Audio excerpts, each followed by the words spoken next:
All right, everybody, it is Petscop 11 time. Now, you might be wondering, Davis, why did it take you so long to get to Petscop 11? Well, one, look at the length of this Petscop video. Pull up here. 29 minutes and 31 seconds, easily the longest video we've covered so far. And also, look at the length of this video. I'm assuming, I haven't recorded the video yet, so I don't know how long it's going to be, but I presume it's going to be quite long. Petscop 11 is, I feel like I say this a lot, but it's a very important episode in that it kind of introduces a whole bunch of new questions to the audience. I almost view Petscop like 1 through 10 as its own first arc. We kind of finish with Paul finding the windmill and Lena's room. It says you found her. Paul goes into a gift. Things start to change and get a little bit more bizarre. And that to me feels like the end of this first arc of Petscop. And now we're into like the truly weird stuff that has a lot more to do with the meta side of things and who Paul might be talking to, who is in charge of the channel that he's working on. All that stuff comes into focus now in a way that it hasn't been in focus in the earlier part of the series. This is also where things get, again, more and more confusing. There is some really strange stuff in here, including some stuff that to me feels very significant that I feel like is not often talked about or acknowledged, especially in videos or theories that suggest that there's nothing paranormal going on in Petscop. I believe this video pretty firmly disproves any theory that says there's nothing paranormal going on because, again, there's some weird stuff in this video. While I don't know what most of it means, there are some moments where I'm like, you can't ignore what just happened. This is also where we're going to talk a little bit about channel descriptions and video descriptions. We have a video description for this one. If you see me looking over here frequently, it's because my recording software tends to, sometimes the screen capture freezes up, and it's happened to me before, and I've had to like re-record videos, and hoping I don't have to re-record this one. Also, if the file size gets too big, then we're going to have problems as well, so wish me luck. This could be a disaster. But I guess if it is a disaster, you wouldn't be seeing it. So anyway, let's talk about the description of this video because I think it's very fascinating. I'm going to read it in its entirety first, and then we're going to go back through and analyze it a little bit more. So it says, it was posted on Christmas, by the way, Christmas of 2017. Everything we wish to say is below. The purpose of this YouTube channel is to preserve and display the recordings within the game Petscop while keeping some of their content private. They were first given to us as a Christmas gift many years ago. The game had an interesting journey before and after that day. Paul created some additional recordings in 2017 as a way to show Petscop gameplay to his friend. He created this account in order to upload those additional recordings in video format. He later passed ownership of the channel to us, but continued to record himself at our strong suggestion. Though he had issues with the arrangement, these have finally been settled. Please enjoy the recordings in Petscop. We do. Smiley face. So, some weird stuff going on here. First off, we have the beginning. Everything we wish to say is below. So the people who have ownership over this channel, it's not a single person, it's more of an organization. People have called these people the proprietors. I won't be saying that much because it's a hard word for me to say. Other people refer to them as the family, which I think is the term that I will use because it does sound vaguely intimidating and creepy, so I like that. Also, I will say that the way this is written reminds me very much of the note that we got in regards to the censorship that we saw earlier. It said, like, we've had to censor things, we can't say why, here is a list of censored objects, essentially, and then it was gave us a colon and then everything below. So it reminds me a lot of that. It seems to be the same organization that wrote that note is writing this note. On those same terms, we talked about how the censorship note felt like it was something written external from the game that the people put inside of the game. It's like they were reiterating a note that they read to us, if that makes sense. Like it wasn't something that they just wanted to say. It was like they were passing on something else that they had read because some of the formatting of that note doesn't really make sense. The grammar is kind of weird. So again, it feels like it's being directly translated from something else. This gives a similar feeling. Okay, so it says, the purpose of this YouTube channel is to preserve and display the recordings within the video game Petscop while keeping some of their content private. So, while keeping some of their content private, we already know that they've been censoring certain things, but beyond the black box censorship that we've seen in the game so far, we've also seen moments where the footage will cut all of a sudden, and it seems like Paul is doing something, but we don't get to see what it is. It cuts to something else. Sorry, I just ate, so forgive me if I'm pausing a little bit. But we're going to see more of that going forward. I think I mentioned in a previous episode, but there are these, the symbol blocks that we see that connect to things up on the gift plane down to the new maker plane. Whenever Paul walks up to one of those symbol blocks, the footage cuts. So we never see what happens when he walks up to them, but presumably he's interacting with them. But again, it's something that the people who own this channel, the family, do not want us to see. Also, interesting the phrasing says, is to preserve and display the recordings within the video game Petscop. So we're not seeing recordings of the video game Petscop, we are seeing recordings that exist within the game itself that are then being recorded and shown to us through YouTube. Sorry. So again, this is like a meta Inception video within a video kind of thing, but again, we are seeing recordings inside of a game that are being shown to us on YouTube. So there's another degree of separation there. So then it says, they were given to us as a Christmas gift many years ago. The game had an interesting journey before and after that day. So these recordings were apparently given to the family as a Christmas gift, and it's Christmas today at the time of recording this, posting this video. The Petscop video was posted on Christmas. It's not Christmas when I'm recording this, but it was given to the family as a gift many years ago. The game had an interesting journey before and after that day. So they were given a series of recordings about Petscop as a gift. So the person who made this game, presumably Rainer, decided that these recordings would be of value to this family for some reason. So again, that's strange. Why would they have interest in the recordings inside this game? Why wouldn't you just give them the game itself?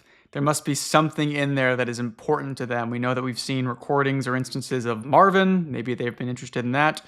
But also, a lot of people think Marvin belongs to this family, this entity anyway. And then the game had an interesting journey before and after that day. It's pretty basic stuff. The game has had a weird journey, obviously. We're seeing that now.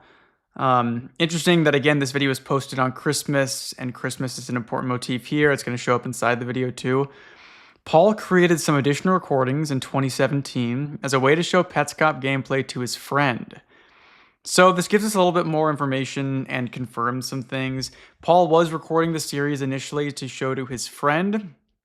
Now, at the very beginning of the series, he says that he is making this video to prove that he's not lying about the game. So that's what we're seeing right here.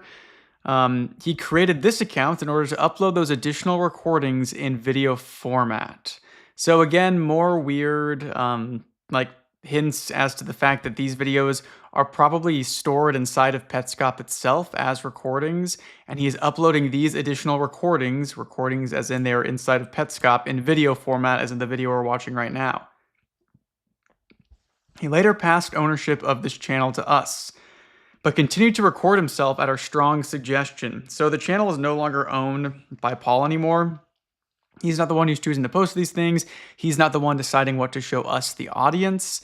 And now when we hear Paul talk in these videos, it gets a little confusing because we're not entirely sure whether he is talking to or addressing the friend that he made the channel for or the videos for, or if he's addressing the family as an entity. And in this video, I go back and forth on who I think he is addressing. There's times where it really feels like he's addressing the family, or he's explaining himself in more detail than we'd see normally, but could just be that he's talking to his friends. It is very interesting to me that Paul, when he gives the channel over to them, is like, doesn't either feel the need to record himself. Maybe he knows that the family has access to the game and is kind of like, well, you record it, or he's just like wants to be done with the channel, but he's continuing to record himself at the strong suggestion of the family. And then afterward it says, though he had issues with the arrangement, these have finally been settled. This is a very foreboding line to me.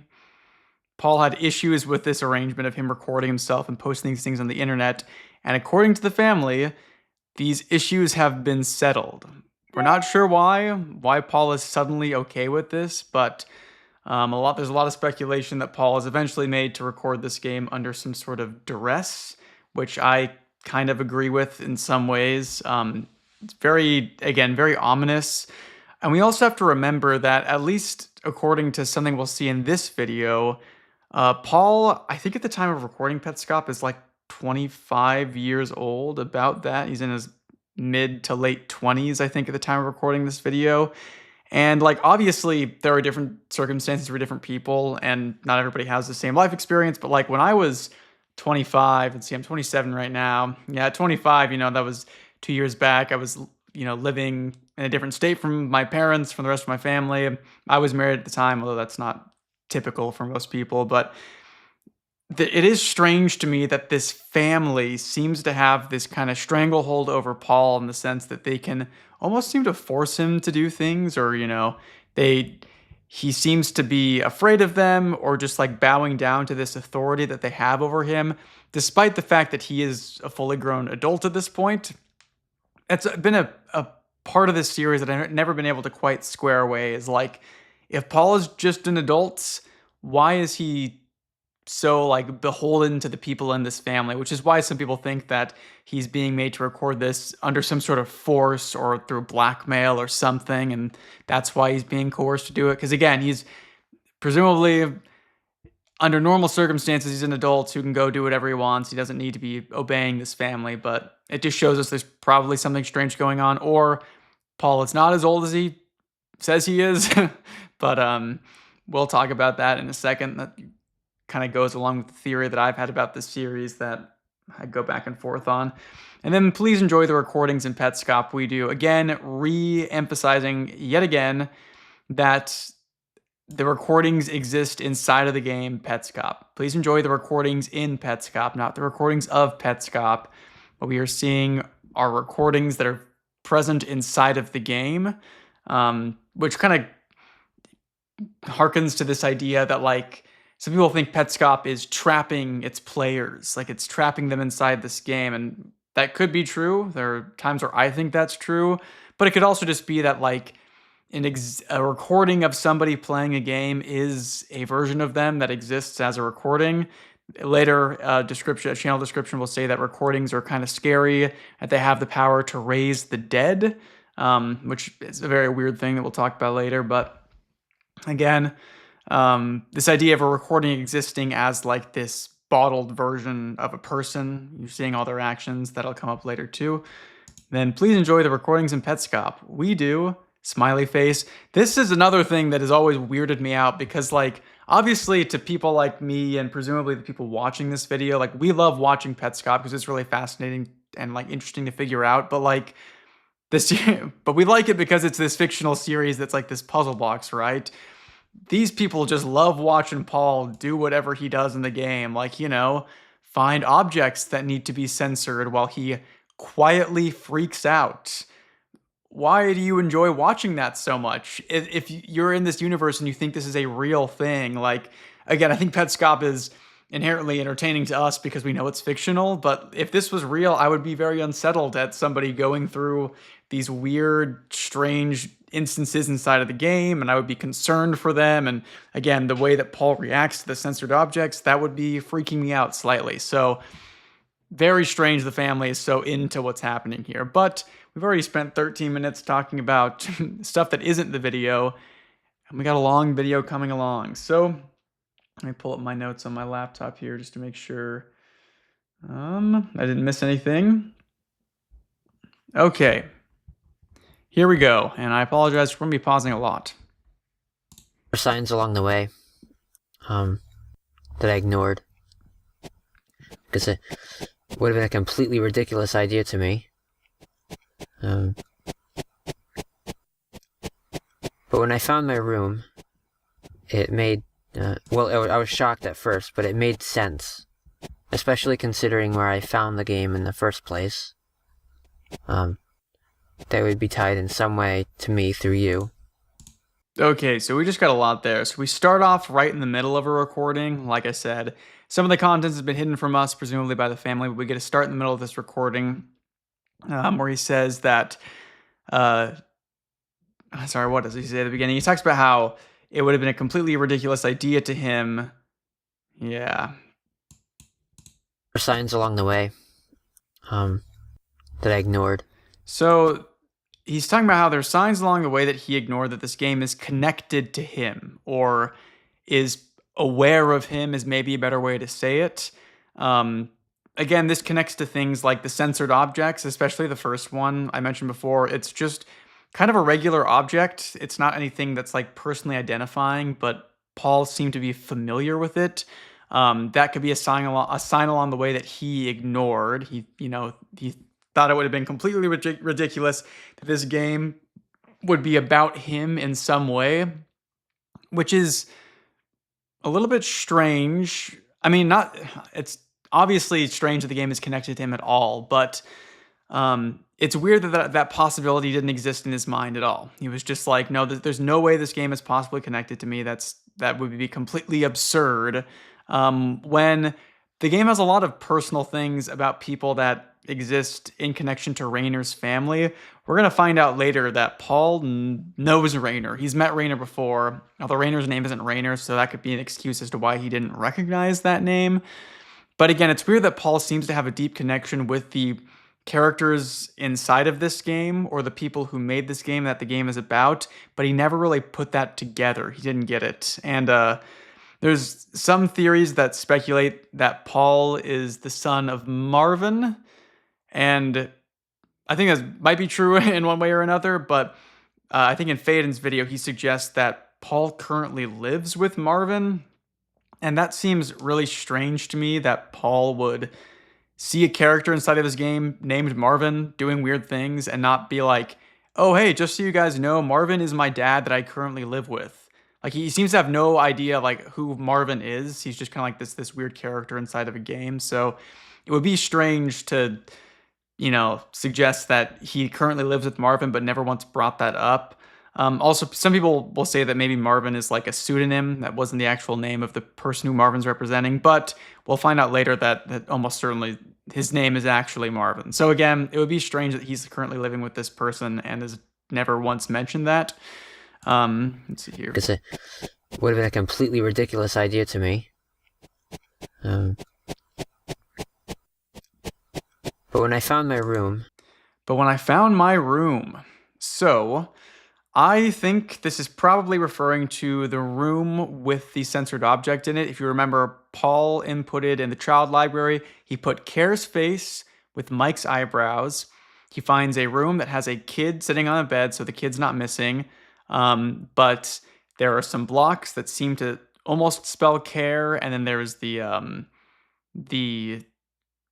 censored object that we see. So that seems to be purposely programmed, and Paul does refer to it as his room. He recognized that is his room, which again is strange. Why is Paul's room inside this game? Why, does Paul recognize this room? And how does Raynor know Paul? All a bunch of very, very strange things that we'll talk about later. It made... I was shocked at first, but it made sense. So he was shocked at first, presumably talking about his reaction to seeing the censored object. Also, it's worth noting that Paul's person is represented inside the game by being Care with Mike's eyebrows. So the same face as Care, but with eyebrows. And Care is notable for not having eyebrows, which is the same as Lena. So another connection between Paul and Care. Especially considering where I found the game in the first place.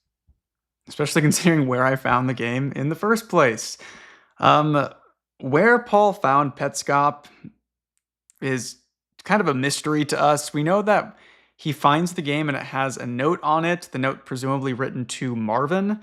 But, my theory has always been that he found it in a box of old things that his family owned, or in a closet or an attic somewhere. That's how I've always envisioned it. In the first episode, he specifically refers to it as this game I found. It wasn't given to him. It was just this game that he found. We know that he says his mom had it back in 2000, I think.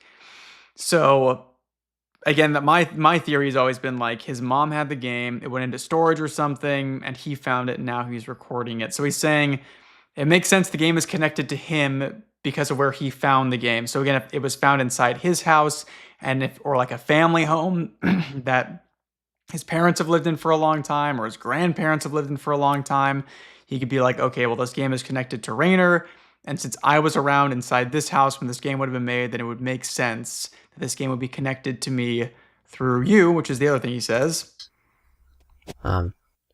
They would be tied in some way to me through you. So this is tricky as well, because we don't know whether he's talking to his friend or whether he's talking to the family.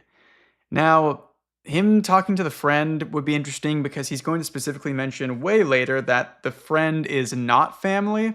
So that makes me almost think that in this episode, or in this instance at least, he's talking to the family, the people that own the channel. He's already talked to them and now he's recording a video for them. And he says, it would make sense that it would be tied to me in some way through you, the family. And I'm trying to think, when was the last time I saw any of you at all? Again, this could refer to the person, his friend on the phone. And any of you could be like, he could be saying my friend or her family or their family. But this makes more sense to me if he's talking to the family. I'm trying to think, when was the last time I saw any of you at all? So he hasn't seen this family in a long time, but they're aware of him. They're aware of him making this game, and they've reached out to him somehow.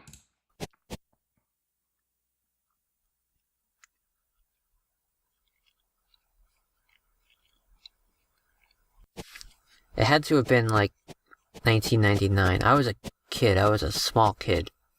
Tiny kid.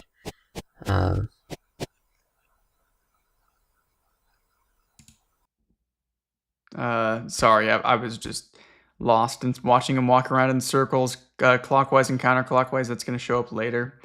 So the last time Paul saw any of these people, he was a tiny kid. So again, if this is a family that, it's interesting because it's like, we don't know whether Paul views these people as his family, or maybe it's a family that he's just aware of. If they are his family, then something must have happened for him to not be in contact with them anymore. It was a long time ago. He sees them, and then all of a sudden he's no longer in contact with them and hasn't been for a long time. He could have moved away, but again, it'd be strange if he hasn't seen all of them in however many years it's been. Or he could be talking to his friend and about their family. But he specifically, and he did mention at the beginning of the series, he says that he's excited for when they come home at the end of the month. So it could be referring to that. And after that, just, And a very interesting line. I'm trying to think of the last time I saw any of you guys at all. It must have been when I was a tiny kid. And after that, just, as in something happened. We're all aware of it. We don't need to retread these old grounds right here in this conversation. Although, for the sake of the viewer, I wish he would retread what happened because I would like to know. But it would make sense in the timeline. And a cut. So. Also, he says it would make sense in the timeline. So again, he's seen things in the game. Sorry, my birds are freaking out. He's seen things inside the game that seem somewhat impossible to him, or like they don't make any sense. So he's trying to make sense of it in his mind of like, if there is stuff inside this game that does correspond to me directly, it must have been because I was in contact with Rainer, the guy who made the game. And if I knew Rainer way back in the day, then that makes sense that parts of me would be inside of this game, because to Paul, it would seem ridiculous that this game would have any other piece of him inside of it since he hasn't seen his family in so long. So there's kind of two options, is like either Rainer, when he made the game, knew about Paul and put these things in here to reference him for one reason or another, or the other possibility is that this family that he hasn't talked to has been keeping tabs on Paul throughout all these years and he just hasn't been aware, and the game has been updated to reflect these things about Paul that they know about him now, which is an eerie thought that people are like watching you without you knowing and then putting parts of you inside of this game. But a lot about this series is interesting. But it's hard to do this while I'm talking. That's why I'm so quiet right now. And so Paul says, he's like, it's hard to do this while I'm talking. That's why I'm so quiet right now. He now feels the need to justify what he's doing inside the game and how he's recording this, which is something he hasn't really felt the need to do beforehand, which again makes me think he's talking to the family in this instance. He's like, they've essentially commissioned these recordings from him, and now he feels like he has to perform in one way or another. So he's saying, hey, I'm being quiet just so you know because I'm trying to figure this thing out. Again, he has to make justifications to this family that seem to have some form of control over him. So if you're wondering what I'm doing right now, I have a drawing that I could scan and send to you. I just came home and drew this big drawing. So, sorry I keep stopping this, but he has a drawing that he could scan and send to you. If he's talking to the family, again, this is interesting because it's not like he is in maybe not even direct communication in that he sees them in person, because this drawing you would have to scan and send to them. He can't just hand it to them or even show them. He has to scan it and send it to them. Also, Paul has a drawing that he made. Presumably a drawing of something in real life that he's using to figure out something inside of the game. So now we have connections between the game and real life. Locations in the game reflect locations in real life. But we have more of the series that is missing for us, because how on earth does Paul have this drawing? When has he figured this out? He's done things that we haven't seen to figure out all of these random drawings and stuff and how he can find stuff inside the game, but he's clearly getting information about the game from somebody who has either previously played it or by somebody who just knows stuff about the game, and now he's using that to figure out more secrets within the game. And it's still... And that's something that I really like about Petscop that I find quite interesting is that we will never see Paul's perspective of this for the most part. We're going to get some other stuff that's maybe from a different player's perspective, but the story of Petscop is so much larger. There are all these other characters that are interacting with Paul that he is talking to. We've got this family that's taking control over this channel and stuff, but we only ever see it filtered through Paul's perspective. You still need an explanation on, because the drawing is not very clear, but scribbles really, but you need the visual to understand the explanation, right? So you need both.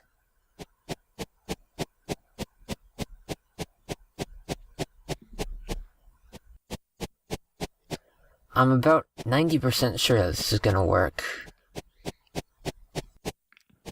10% not so sure. But mostly sure. Okay. Notice he's walking clockwise and counterclockwise like I mentioned earlier. Wait, I think I did that wrong. Start again. Wait.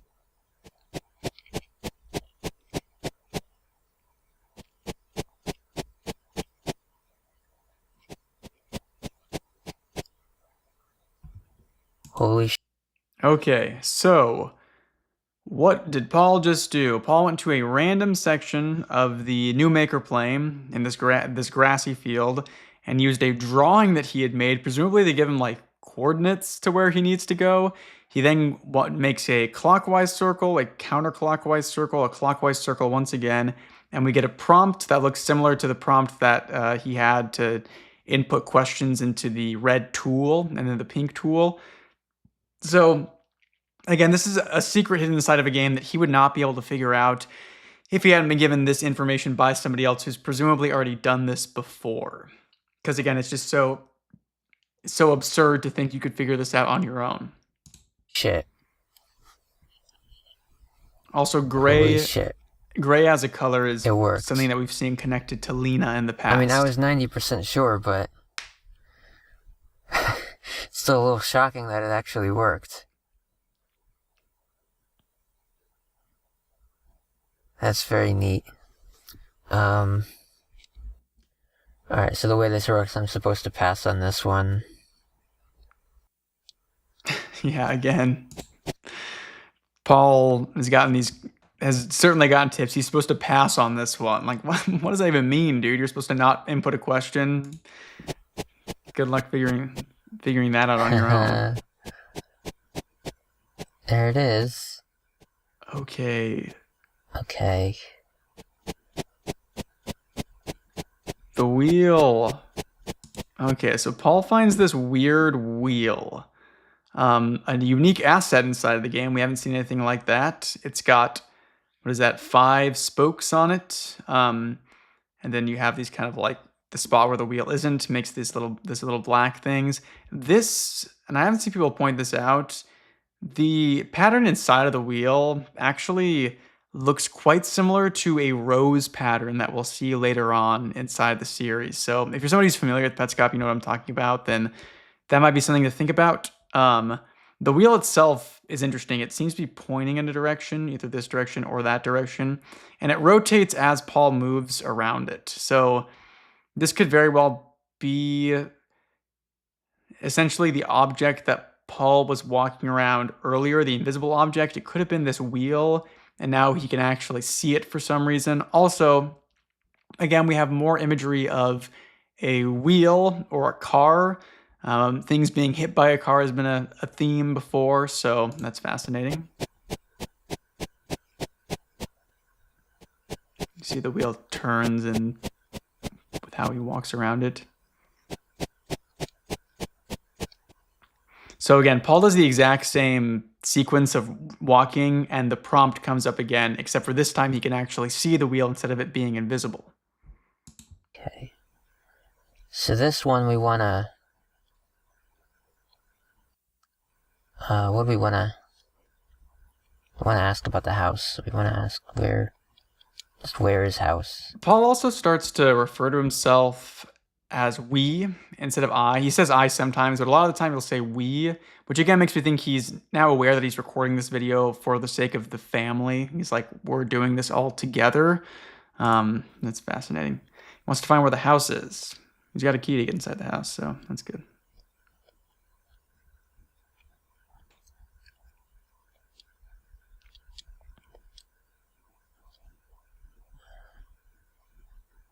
Okay. Okay.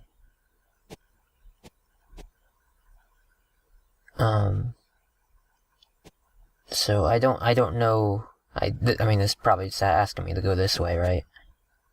Yeah, I think that's what's happening. Side note, it would be so disorienting. Like, it tells him to move at an angle, like diagonally, but his character can only move in 4 directions, and he has no sort of landmark to watch. So I can only imagine how like maddening it would be to try to keep a diagonal direction when your character can only walk in like a, an L-shaped pattern. That's not what I was expecting, actually.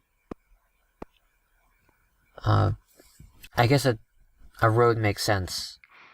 So he says, that's not what I was expecting. So again, Paul seems to know what he's looking for. Maybe he was expecting a house, but spoiler alert, there's a house right back here, so it's strange he just wouldn't look, go a little bit more forward.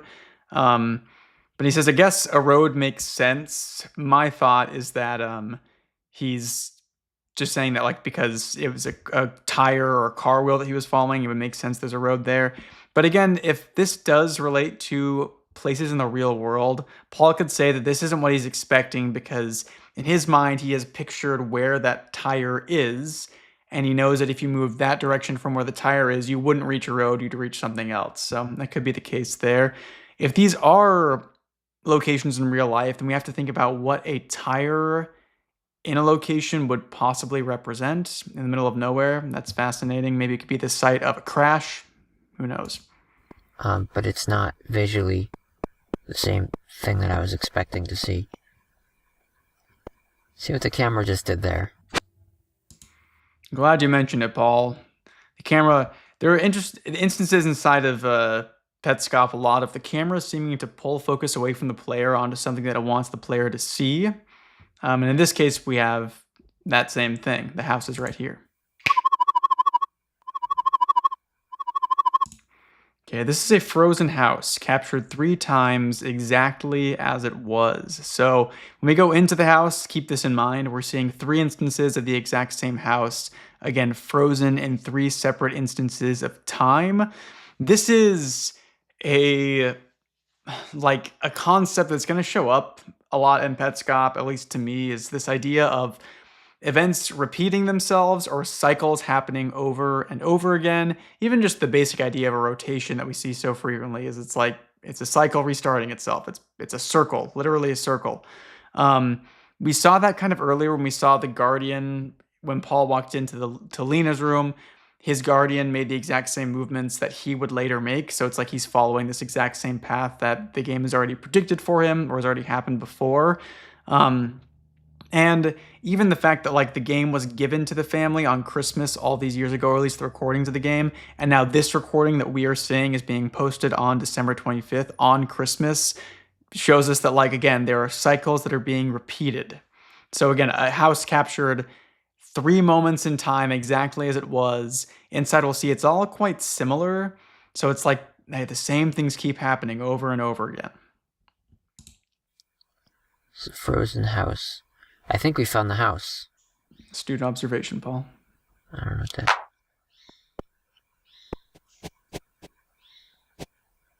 We just found the fucking house. Okay, so we have the house. This is the house. It looks at least like the house that Marvin was looking for. He showed him a picture of a house, said, where is... I can't remember if it said, where is the house or where is my house? But the house was green. Green is a color that's associated with Marvin, and the key that Paul has is green. But this house is black. I've mentioned this before, but in Tapers, again, the story that came out years before Petscop, it has a lot of similarities to it. Kara lives inside a house with her mother. The house, at least the inside of the house, was painted green while Marvin, her father, lived there. After Marvin left the family, her mother painted the entire house black. And so in that story, black is kind of representative of what happened after Marvin was gone. And Kara actually associates, the black is kind of has like a negative connotation to her, even though Marvin is not a mentally stable person at all inside that story. And at one point, the black paint starts to strip off of the walls, like pretty abruptly. And this happens again, it's in connection with Marvin coming back into Kara's life. So green and black are these kind of like, black is trying to cover up this color, but the green is always there underneath it, and it represents Marvin. Found the house. The key still works. The key still works. It still works. So again, this tells us the house was previously the greenhouse. If the green key still works. Fascinating then that, so again, I'm skipping ahead a little bit, but this house almost certainly, it seems like, was owned by Marvin, the dad, or a father to Care, and Anna, Care's mother. But they seem to have some sort of divorce or something, or they were separated for some reason or another. But the key still works to the house. So Marvin's key to the house still works. The locks were never changed, which is interesting to think about.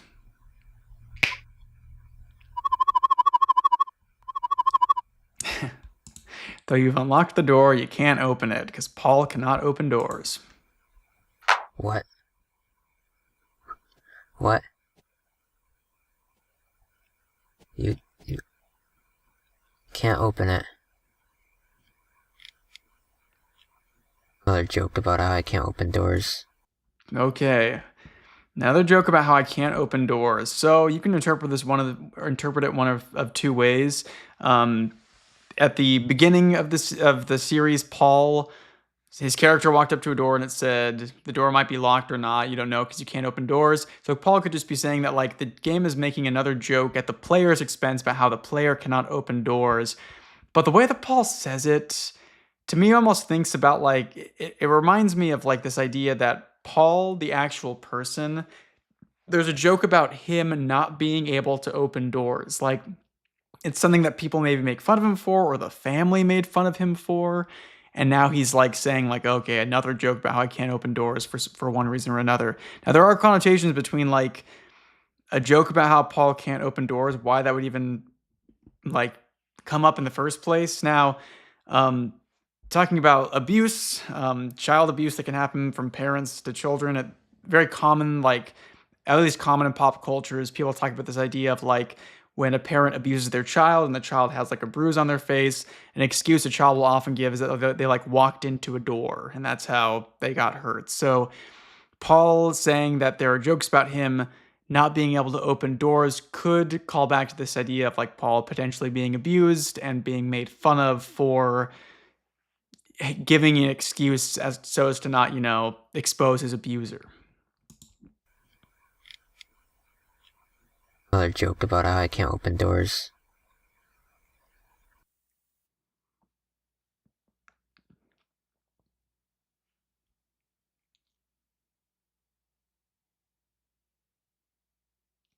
Clockwise, the top is going to the right, and then, the bottom is going to the left. Right, and so it's going to say, righty tighty, lefty loosey, or, you turn this thing to the right. And I mean, I still get confused. Turn this thing to the right. So Paul's talking about how he still gets confused between rights and lefts, which, is something that I think a lot of people still struggle with. My wife, she sometimes confuses her rights and her lefts, but that is kind of central to Paul's character, that he confuses his rights and his left. He talks about how when you move something clockwise, he talks about the top going to the right and the bottom going to the left, which is something that I've never personally thought about. I always just think about how an analog clock works. Although I guess if you're younger, like maybe this is just like a boomer thing, but I've heard that people say that like younger kids don't learn how to read analog clocks as much anymore because they're not as common. So like maybe you just don't think about that like I would.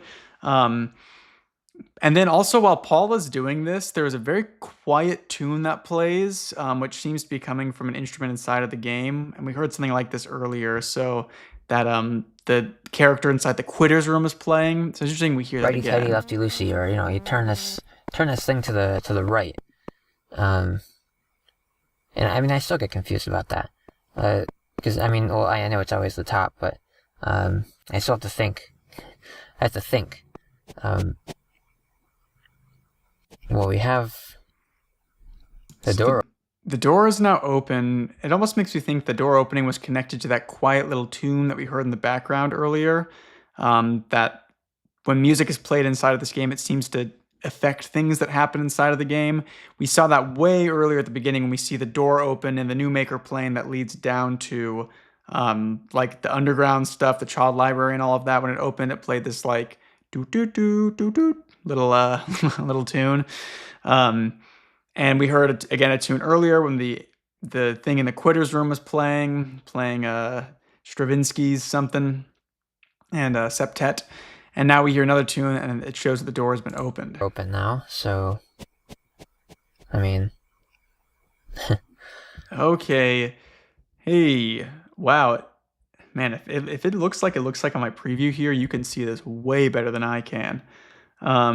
So we have a loading screen image. And now there have been a lot of these loading screen images, but I haven't shown a lot of them.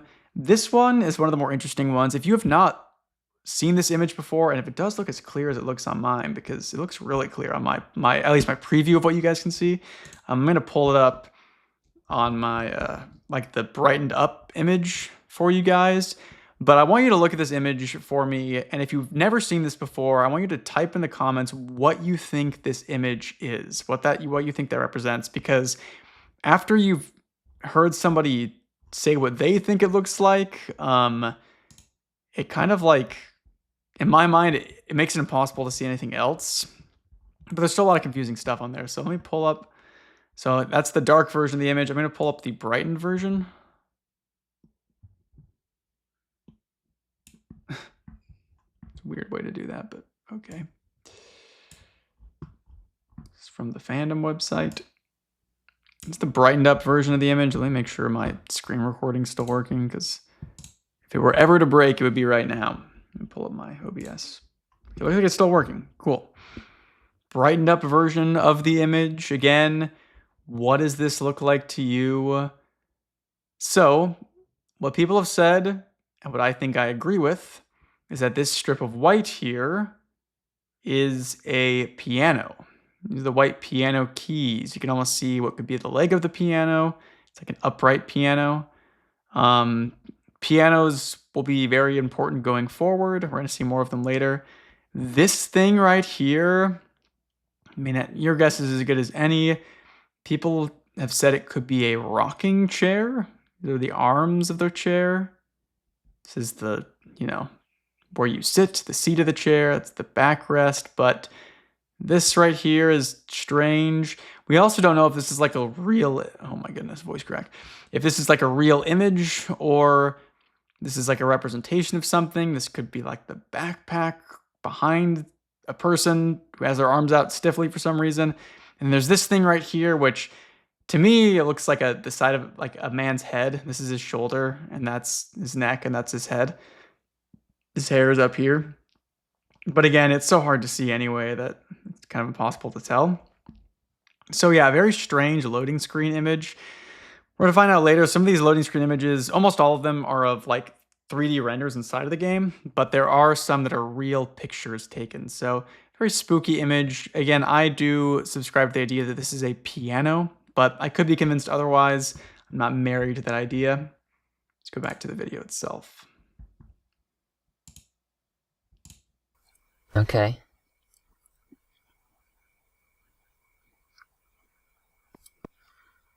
All right. Okay. It's interesting. Got people. So again, this is our house captured at 3 points in time. I should say the layout of this house corresponds to a room that it's found inside of Even Care. It's the room with Randus, I think. It's or Wavy, the cloud thing.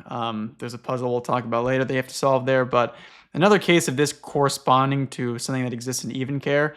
Like I said, this is a house that's captured in 3 separate points in time. So it's strange that these people that are represented are kind of like phasing in and out of reality. But if we again keep in mind that like we're seeing this constantly flip between 3 separate points in time. So at one point in time, somebody was washing the dishes potentially. I think that's what the clanking sound is to represent. At another time, people are sitting either playing video games or watching a TV show. Another point in time, there's somebody looking at the present over here. Disappearing.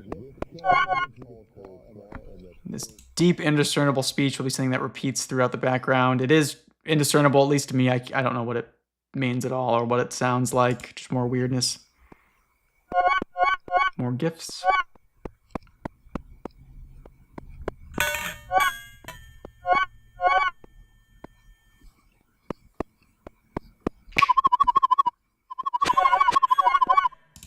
Where have you been? Why were you gone for such a long time?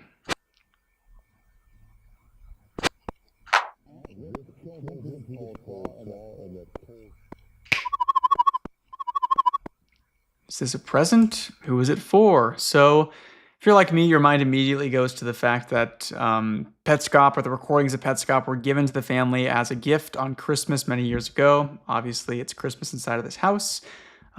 This could be Rainer, who gave them the gift, presenting this to them and them saying, is this a present? Well, who is it for? Why are you giving this to us?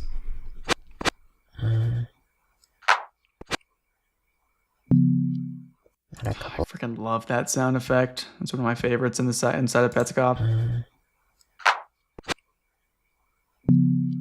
So cool. Okay, so we have our calendar, our green calendar, and another calendar on the wall. Again, it might be strange. You say, why are there 2 calendars on the wall?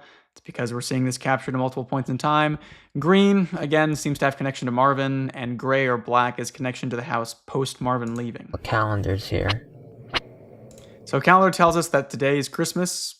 Most certainly that's the day that this is. We have the little green Christmas tree to represent it. The days afterwards are blacked out. Take that as you will. Again, this video was posted on Christmas, which is kind of strange. Could just be saying that we haven't reached those days that they're blacked out, or some people suggested that the days afterwards don't exist because this is a cycle that keeps repeating. The cycle ends on Christmas, and we start over again.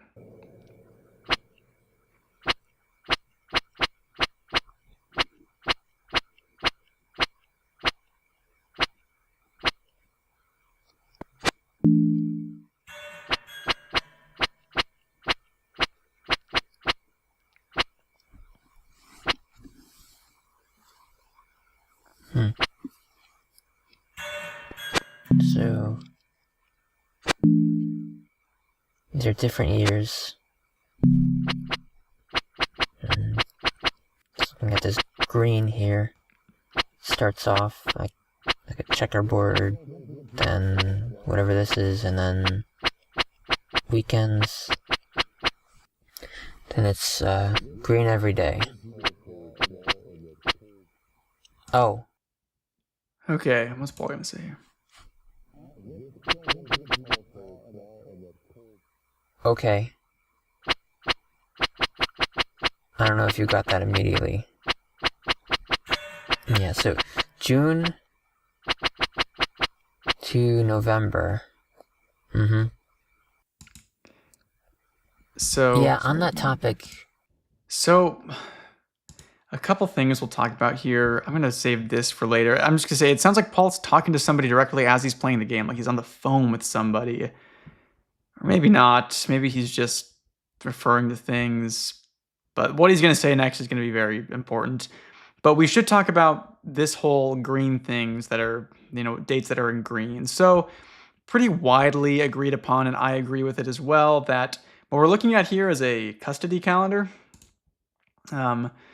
It starts off as checkers, as in whoever the green person is, almost certainly Marvin. Marvin's daughter is Care. Marvin has custody of Care every other day. It then moves to weekends, so he loses custody in the sense that he can only see her for weekends. And then on Thursday, June 5th, Marvin gets full custody of Care. Now, this is almost certainly because this is when Marvin kidnapped Care and brought her presumably to a school basement and kept her locked there for several months until she escaped. And then she came back to the house. These dates line up with that, which again is all very eerie. Something that I find interesting about the timeline of Petscop is that from the note that we saw at the beginning of the game, we know that Raynor gave this game to Marvin during the time period that Care was kidnapped. So Raynor was in communication with Marvin while Care was missing. We don't know if he knew that Marvin had her, but we know that Marvin must have been around in some way, shape, or form. That Marvin maybe wasn't just hanging out inside the school, that he was still doing his day-to-day work. He was still around. People just didn't know that he was the one that had Care, which to me is strange that you wouldn't know that he was the one that had Care, because if a child goes missing very quickly after a divorce and there's one parent that is losing custody of their child, and then again the child goes immediately missing, the absolute first person you should be talking to or suspecting is that parent. Like, it's not always the case, but it's the most common answer, right? They're losing access to their child. So if a child goes missing, if they're kidnapped, the most likely scenario is that they were kidnapped by their parent. But for one reason or another, it seemed like, Care was missing for months. So the family didn't put this together somehow, even though, again, Raynor was in contact with Marvin. So that's one solution, is they didn't put it together. The other solution, or the idea behind it, could be that they knew Marvin had Care, but they didn't do anything about it, which kind of makes sense in terms of, I personally believe that Care was not well treated even by her other parent, Anna. I think she was poorly treated by everybody around her. Or the other thing that has always kind of weirded me out about this whole situation is that, again, a child goes missing, and it doesn't seem like there's many attempts to contact the police, because if the police were involved, again, the first thing they would do would be contacting Marvin, looking at all the places that he had access to, like presumably an abandoned school that at one point he worked at. So like, yeah, maybe go check that place out. So again, it's weird that it seems like the authorities weren't involved in this search for Care. So you can take any number of things. I mean, there could be that Care never went missing, or that she wasn't missing the traditional sense, although I believe she did go missing and was inside a school basement potentially, or maybe inside of a different building. We saw her underneath that shack or that shed that we saw earlier, so it could represent that. But again, that's what these green things are probably representing, is Marvin's custody of Care and then when he kidnapped her. Okay. I don't know if you got that immediately. Yeah, so June to November. Mm-hmm. Yeah, on that topic, I don't remember meeting this girl at all. I don't remember knowing her at any point. And I remember you saying that we are, um, exactly the same age. Okay. So this is how we know that Paul is about 25 at the time of the series. It's because he says he's exactly the same age as Care. We know that Care was born, I don't know, 25 years, would that be like 92 or 93? I think 93, right? Kara's birthday, I think, is November 13th or November something. It's the day that she comes back from being missing. She comes back on her birthday. So now we get to open up one of the biggest cans of worms that exists within Petscop. So Paul is the exact same age as Care. He doesn't know Care. He's never met her, even though it seems like he was around the family, and the family's aware of who Care is. And also, in the child library, he is represented as Care's face with Mike's eyebrows. So it seems like there was a very good chance that Paul is Care on some level. Now, there are a bunch of different schools of thought on how this could be. So I'm going to go through like most of them, or many I can think of right now off the top of my head.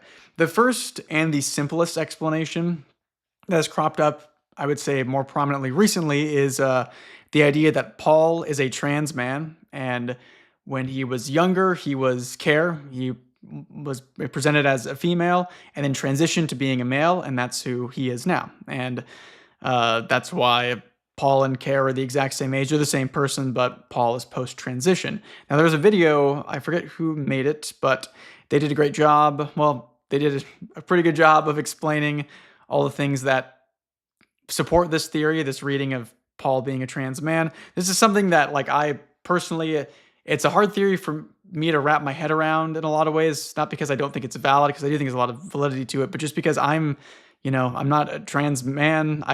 I'm a cis man, I'm straight. I'm about as boring as you can possibly get.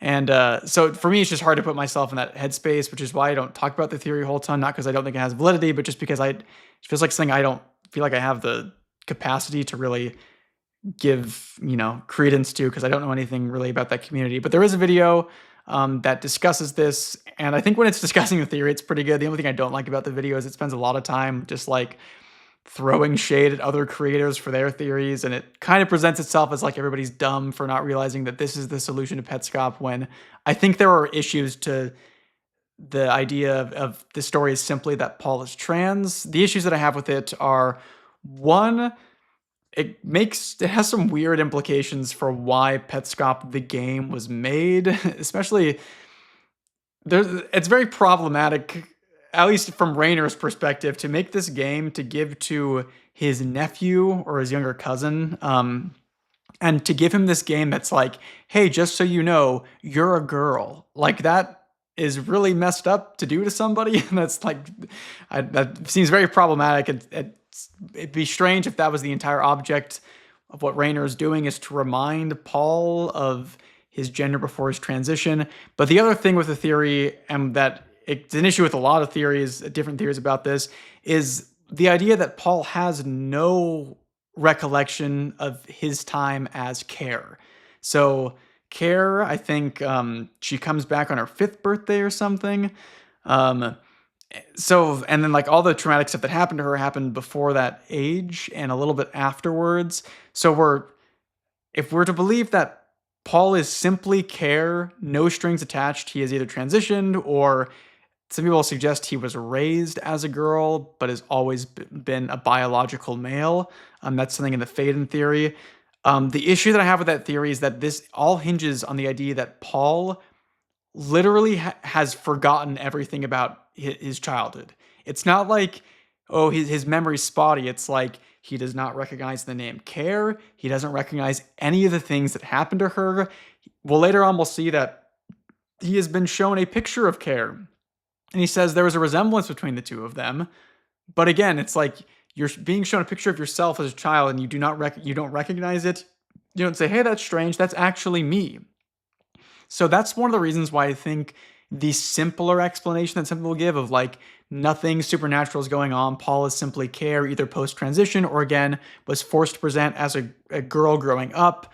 They called him Care, and then now he's presenting as his biological gender. The issue I have with that is like it seems like a huge stretch to say that he just forgot everything that happened to him before that age. The reason that some people believe that Paul is sorry that Paul is was raised as a girl is really, again, it's people trying to um, have an explanation as to why Paul could be Care, and that there would be nothing supernatural or strange going on within the series itself. And the two ways you can solve that are either Paul is a trans man or Paul was raised as a girl. And the biggest piece of evidence for this is a connection that I've been aware of for a while, but Faden talked about it in his video. And it's that there's a very famous poet, well, not very famous, but decently famous poet named Rainer Rilke. And Rainer was obviously a name that's inside of Petscop. It's what the guy who made the game calls himself. But Rainer Rilke was raised as a girl when he was a kid because I think his mother had lost a previous child who was a girl. So she forced him to dress like a girl. I think his middle name, I don't know if it remained that, but his middle name is Maria. So, and, was forced to dress as a girl and act like one, even though he wasn't transgender or anything. He identified as a male, but was forced to present as a female. And so that's like the biggest piece of evidence for that theory, which I think it's a decent connection because Rainer is a strange name and it was obviously put inside the series for a reason. A lot of people don't like this theory because they think just that idea in media is kind of problematic. This idea of like somebody being forced to present as a different gender. People think that it's rooted in transphobia, and in some aspects I do believe it is. But again, it's not a topic that I'm super qualified to discuss. So that's why people don't like that theory. Although I will say that the Rainer connection, I think, holds some water to it. But let's discuss some other ways that Paul could be Care. So one reason that Paul could have the same birthday as Care but not be Care would be that Paul is Care's twin brother, and they were raised separately potentially. But again, Paul grew up around this family but never once knew about Care. Maybe she was separated from them, but it seems like she was with the family because we know that the family was aware of who Care was. The other explanation could be that Paul is like an alternate universe version of Care, that Paul and Care exist parallel to each other in separate universes, which seems strange, but there's a lot of weird parallelisms that happen throughout Petscop, so it could be that. I'm trying to think if there's any other theories that discuss Paul being Care specifically.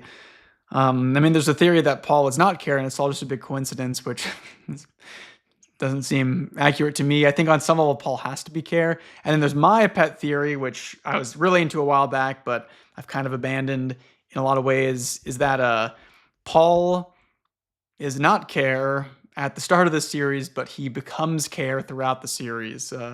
I've had a theory that the game is made essentially to turn people into Care, or to turn Paul into Care specifically, and that's something that happens whenever somebody who's playing it sees these censored objects, and that's why we are not allowed to see the censored objects. They don't want us turning into Care for some reason. There's not really much evidence behind this other than that, again, Paul's supposed to be like a 25-year-old guy, but the way that he acts doesn't seem to reflect that. So it could just be that, Paul is a different guy named Paul who is becoming Care throughout the series. But again, very almost nothing to support that theory. I think it'd be a fun interpretation of events. So all that to say that I think on some level Paul is Care. I'm just not entirely sure what level that is, because again, he does not remember anything from his childhood as Care, if that's the case, which makes me think this could be a sense of him living in a parallel world to this, or he didn't experience these things, but now exists as Care. Right. I just don't remember even hearing about anyone going missing. Again, right? Very strange. So Care went missing for several months. He says he doesn't remember hearing about anyone going missing, which means he was probably around the area or the family when Care went missing. But again, he didn't hear anything about it, which in and of itself is strange. It's like, how would Paul be around his family if it's the same family, but also Care is missing? Why would Care be missing if Paul was with them? I don't have a single... If they're the same person. I remember her going missing. remember anything like that. I mean, I was a kid, but even then, could have been one of those periods when we weren't visiting very much, but it seems weird, right? Because So it could have been during one of those periods where we weren't visiting very much. Again, this hints to there being some sort of tension between Paul's family and the wider family, or periods where they weren't visiting very much. I mean, they could have just lived somewhere else. But again, earlier you said like, and then in terms of like why he wouldn't have known them or the game would have not been connected to them because he didn't visit them very often. So it seems like there was something that happened. I don't know if you can verify these dates, but 5th of June, 10th of November, right, when she went missing and when she was found, right? And the 25th here, I'm wondering what the animation means there. Okay, I don't know if this is intentional, but Paul, I've given you lots of credit for your puzzle solving skills. You've solved some puzzles that I probably wouldn't have been able to get, but this has been a weird. It's weird that he doesn't understand this. He's like, man, what's the animation? What animation could this possibly mean? 25 is highlighted, it's moving, and there is a green tree on the date. I wonder what on December 25th could be happening that could have some sort of connection to a green tree. I don't know if that's intentional or not, but it's funny that Paul can't put together that December 25th is Christmas. Right, how the number is animating a bit. I mean, you can say, why it's strange the number is animating, but again, to me, it's an easy connection to make. The game it's on Christmas. This house is in Christmas, so the date is Christmas. Because, right, the 25th of December on both calendars, but they're different years. So I don't know if it means it's the 25th of December in this house, but then it's 2 different years. So that's... Again, Paul, you should put this together. Maybe he's not putting it together intentionally for a story reason, but I haven't figured that out yet. The house it's the same house frozen 3 separate times. So we have 2 calendars here. It is strange that we don't really know what that third period of time is. With the calendars, it could just be this is 1 year in the past. This is a separate year in the past, maybe 2000. I think he'll say what this one is later. And then the third would be current day. I do agree there's a resemblance.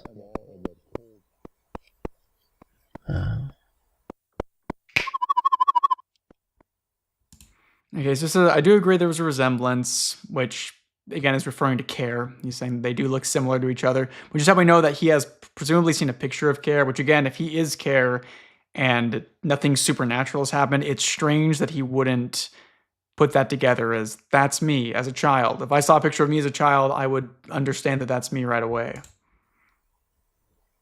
Can I use the bathroom? Very strong resemblance between us. Oh. Of course.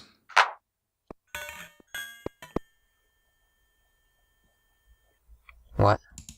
Okay. So again, somebody asks, can I use the bathroom? They say, of course, and then we get this weird thing.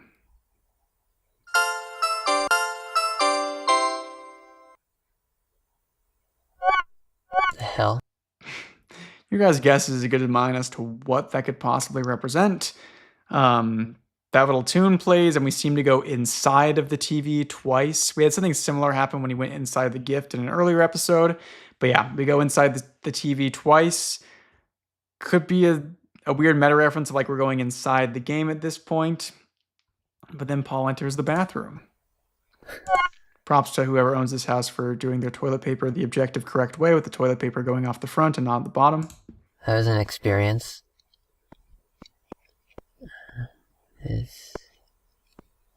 Huh.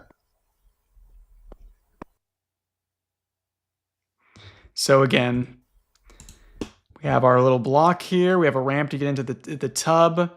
Paul goes up to the block at the moment where we would see if he can interact with it. The footage cuts.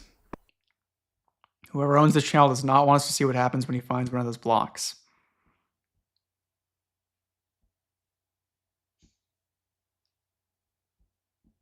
And we're back to the start.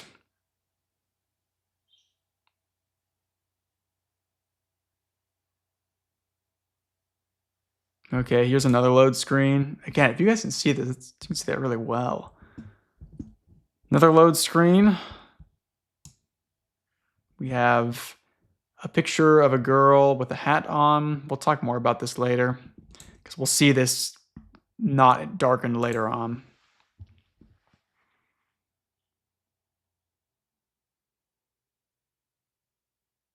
Oh, I forgot. This is the weirdest part.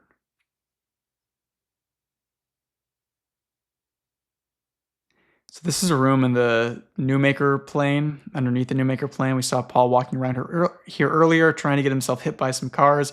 Cars usually come out of the tunnel towards us. And sorry, I'll stop pausing this so much. But again, if it's been a while since I made one of these videos, so it could be you're not familiar. The demo footage is almost certainly a recording of the game that's been taken earlier, being played back because the start screen has been held. It's been on there for so long. The game is just saying, "Okay, we'll just play this footage from the game as like a screensaver, essentially, so you don't have screen burn in." Um, and but the demos inside this game are actual footage of what players have done, which is going to make this all the stranger.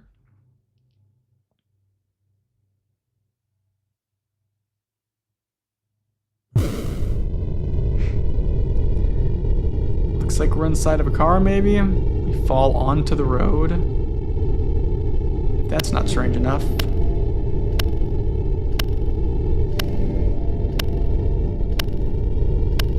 I'm not gonna lie to you guys, your guess is as good as mine.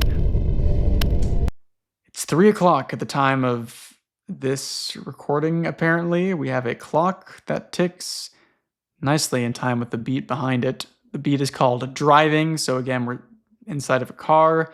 The only thing I can think of for this is, again, if there is an event inside of Petscop that has to do with somebody being hit by a car, potentially Michael was hit by a car and was killed, and that's why he's dead. This could be pointing to whoever's playing it, saying, you hit this person around 3 o'clock, and I know it.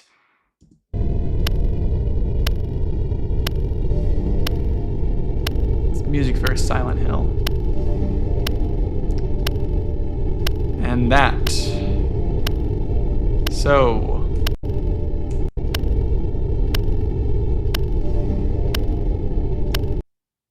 So, again, more strange symbolism. When the second hand should tick 1 second forward, instead of it ticking forward, the entire clock shifts backwards. So, again, Petscop has a lot of weird time stuff inside of it. Just thinking off the top of my head here, if we've got like this theme of things repeating or of time being strange, the idea that instead of you moving through time normally, time would conform to you and move backwards to accommodate for you and just be so slightly ahead of you is what we saw earlier with Paul's guardian, the copy of him doing exactly what he's doing. So there could be a connection there. But the fact that we're just seeing this clock and it's ticking and then it moves backwards, to me, really just seems like the game is trying to tell us, or the series is trying to tell us, that like time is an important aspect of this series, and the flow of time might be strange if, again, things are clicking out of place for us.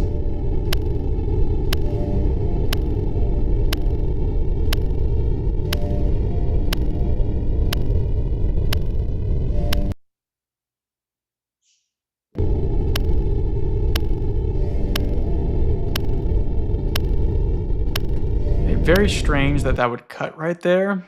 It cuts and it's like goes to 20 seconds forward. I'm not sure why. Why don't you show us the full thing?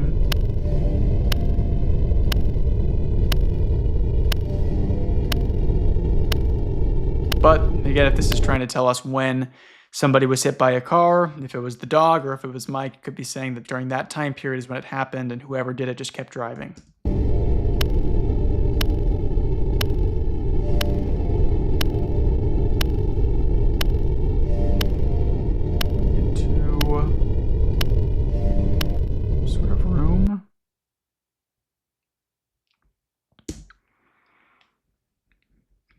It's about to get weird again. We're back in demo footage. This is probably Paul. It's almost certainly Paul. And there's our good friend Marvin. What's Marvin have to say to us? Sorry if that was really loud. Okay. So, P2 to talk. What the heck could that mean? Don't worry, I figured this one out. It's probably saying that, so on an original PlayStation, there are two controller ports. Obviously, player one is the person controlling the game, but it's saying that if you put a second player controller in, you can use inputs to speak within the game, which is what Marvin is currently doing to Paul. Um, you can see the inputs he puts in actually when he does them. Somebody's figured out how this works. It's interesting because like the inputs don't spell letters or anything. They don't like symbolize letters. Each input actually refers to a phonetic sound. So the first one would be like heh, or it would be like the H sound. The second would be the eh sound, and then you'd find low in there somewhere. There's a couple instances inside the series where things won't line up with what they've being represented as representatives. Oh my gosh, things won't line up with what they're being represented as within Petscop, but phonetically we know they spell something differently. Another thing that I want to point out here is way back near the beginning of the series, Paul says that it seems like the game is trying to convince him that there's an AI or a ghost inside of it.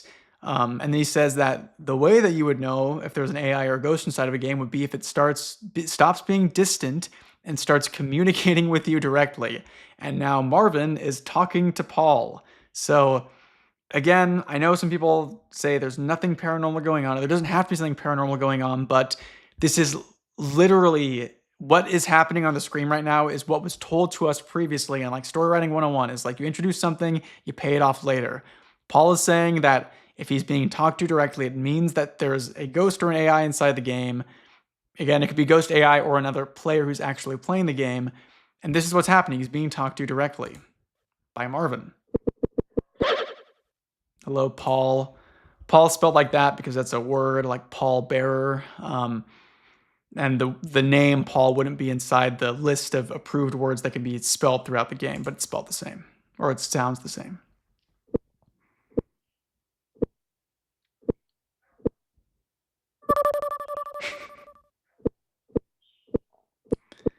So, a really good instance of visual storytelling here. As Paul types, it goes very slowly because he's not familiar with the system. I don't even know how he knows how to do any of this, but he starts typing very slowly. He spells hell at first instead of hello, versus Marvin, who can do it very quickly. Like he's very familiar with the system. It's second nature to him, which again, if he was an AI or a ghost inside the game, that would make more sense because he could just do it by instinct, by virtue of being part of the game, or it could just be somebody else who's playing through some sort of online connection with Paul, and they've just been doing this a lot.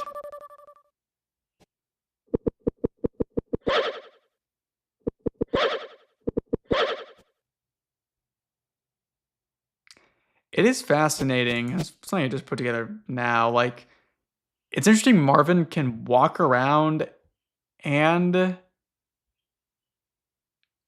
Sorry, Marvin can walk around and spell things, right? I don't know if I've seen anybody mention this before.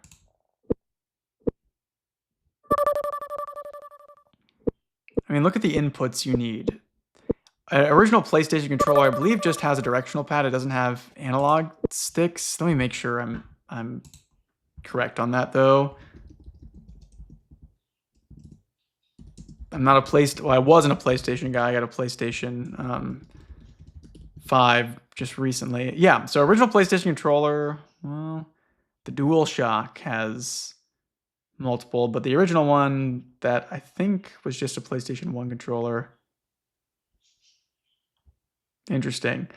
It seems like almost certainly that the controller that Paul will be using is one that just has the directional pad, those 4 separate buttons. But Marvin somehow is able to input those inputs. So look, he's putting, this is Paul talking, but he's putting ups. Like if you see here, like he's got, that's up, that's left. He's able to input these things on his second controller while moving around on his first controller somehow. That to me is very strange. I didn't put that together until just this watch, but like, again, if he's just a normal guy, he shouldn't be able to do this, which maybe lends credence to the idea that he is an AI, because how would you be able to input these things and use the other control at the same time unless there are two people and one person's walking around and Marvin's friend who he's got with him is the person writing this, but very strange. We'll have to see if Paul is able to write at the same time as he does his writings, as he walks. Okay, here's another image. The theory around this is that this is Marvin's face being represented. He's green. He's got some angry eyebrows. He's got a nose.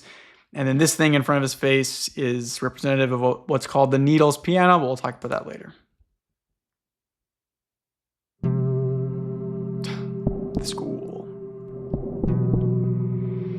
So we've become a first-person experience now. Paul is inside the school, which again, Kara went missing in a school, or was kidnapped and probably placed inside a school. We know it's probably Paul because he's collecting all these stupid pieces.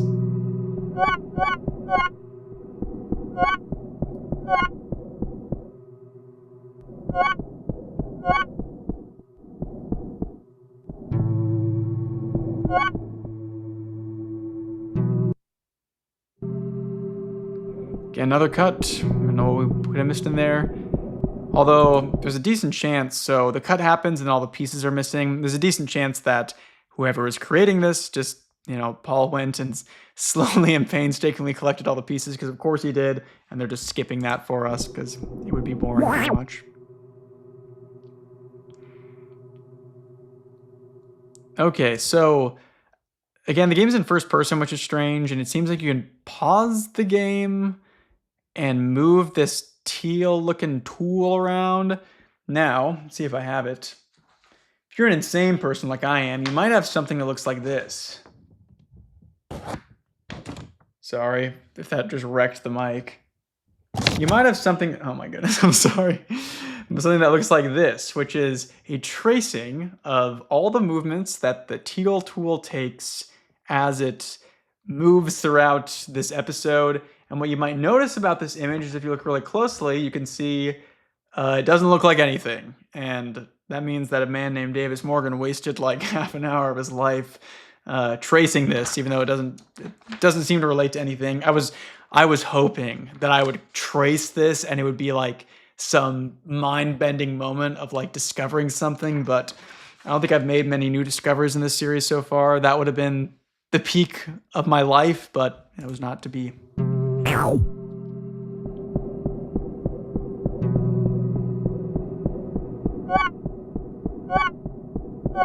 Maybe didn't select him, because there he goes.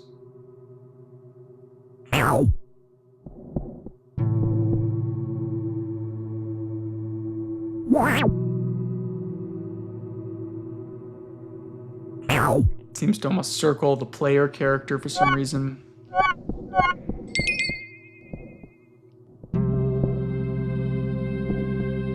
One locked locker. Notice that locker doesn't phase in and out of existence like the other ones. It's a more important place. There's a code. Paul doesn't know it though.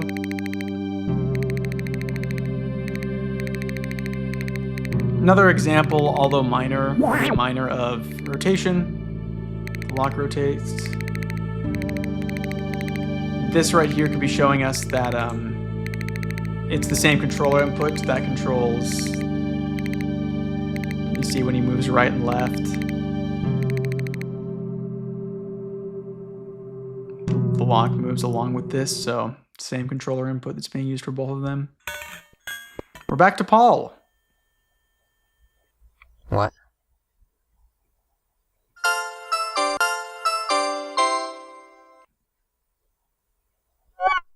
The hell? That was an experience. Checkmate atheists. No, I'm just kidding. No, this is the smoking gun moment for me, for the fact that there is something paranormal going on with this game or this series. You're not going to convince me otherwise, because this moment is identical to what happened earlier. Let's see, when does he go into the bathroom? Listen to this. What?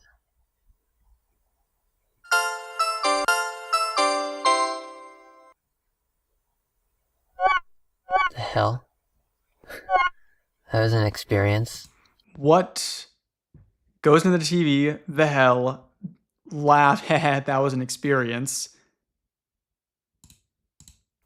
What? Now we're coming out of the TV instead of going into it. The hell? That was an experience. It is the same voice line. It's not like Paul has done the same thing twice and doesn't remember. It's literally the exact same thing. There is no way to explain that in a way that isn't supernatural or there's some sort of manipulation happening. Because again, it's not like Paul has the same reaction twice and like it's slightly different. No, it's the exact same thing happening both times. So again, when people watch the series and they're like, oh, there's nothing supernatural happening, and that's what makes whatever theory very compelling, I would strongly urge them to watch Petscop 11 and explain to me how this makes any sense. Then it gets even weirder, because look at this. Huh.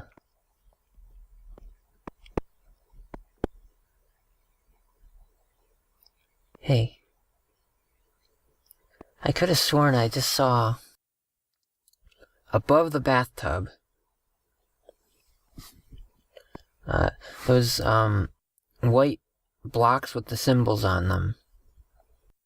We were seeing some of those before. I could have sworn I just saw one of those right there. It's because you did, Paul, because in the other reality that we watched, there was a symbol block right there. So again, this to me is like the smoking gun of like there is something deeply strange happening here. If Paul not only has the same reaction twice, so we're seeing two parallel events that are happening, exactly as they are, but slightly different, but he remembers the previous one. He remembers seeing the block there. We remember it because we've seen him see it, and there is physical evidence of this happening because whoever owns this channel has the recording of it, but Paul can just barely remember that he saw the block. So again, I don't know what this means. It could be more evidence of time loops happening throughout Petscop. We're going to see more evidence of that later. But to me, this is a very big moment in the series that is obviously very important. A lot of people talk about it. But again, if you're somebody who believes that there's nothing supernatural happening here or nothing paranormal or it's all perfectly explainable, then I don't know how you get around this. It is good to know that even in the alternate timeline, they do the toilet paper correctly. Yeah.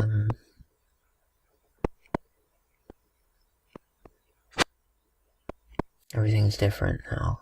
Yeah. So the other calendar's gone. Could symbolize that now we're just in one moment of time. We're in the green year, so the year that Care went missing. It's no longer Christmas Day. Nobody over here. We have a bucket, which relates to the room in Even Care. There was a bucket used to solve the puzzle with Wavy and Randus. So again, showing us there's a connection there. Tree's gone. Got a bucket here. What's going on? And that looks the same. Okay, this right here is strange. This is another example of, we saw it earlier with, there was, when Lena's was inside of the windmill and she was on top of the gears, underneath her were stacks of these looking things. These are pieces, but in this case, it's a different object. This, at least to me, I think it's pretty much confirmed. This is a speaker sitting on a table next to this room here. Okay, handwritten note. My husband may come here after 6 p.m. Please stay overnight if you can. Thanks so much. Little black symbol, black rose symbol, like I mentioned earlier, with the 5 black components to it, the exact same things we saw inside the wheel.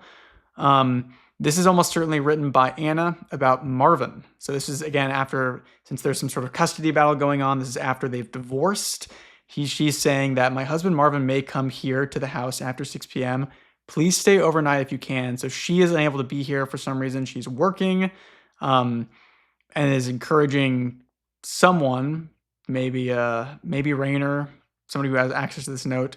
Please stay overnight if you can. Something that I do that's interesting is that there's spaces between the last like word here and the period. I'll need to keep an eye out later on to see if we see that crop up again. That could symbolize that it's the same person writing.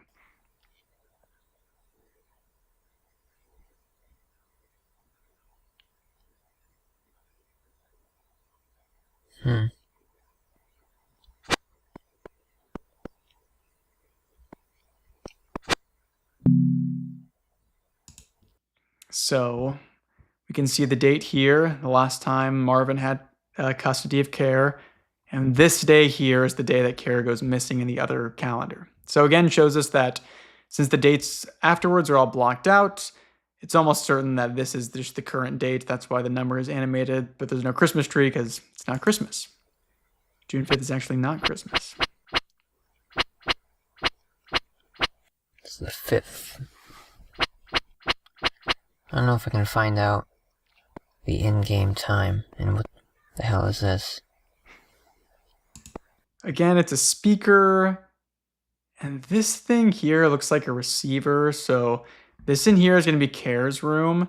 If you remember way back earlier, we saw in the New Maker plane, there was what looked like a room inside of an office, and Paul got the message that Care left the room. So a lot of people speculate that's where Anna was because she was gone during this night. She told somebody to stay over, but Care left the room. And that's what this thing automatically tells her.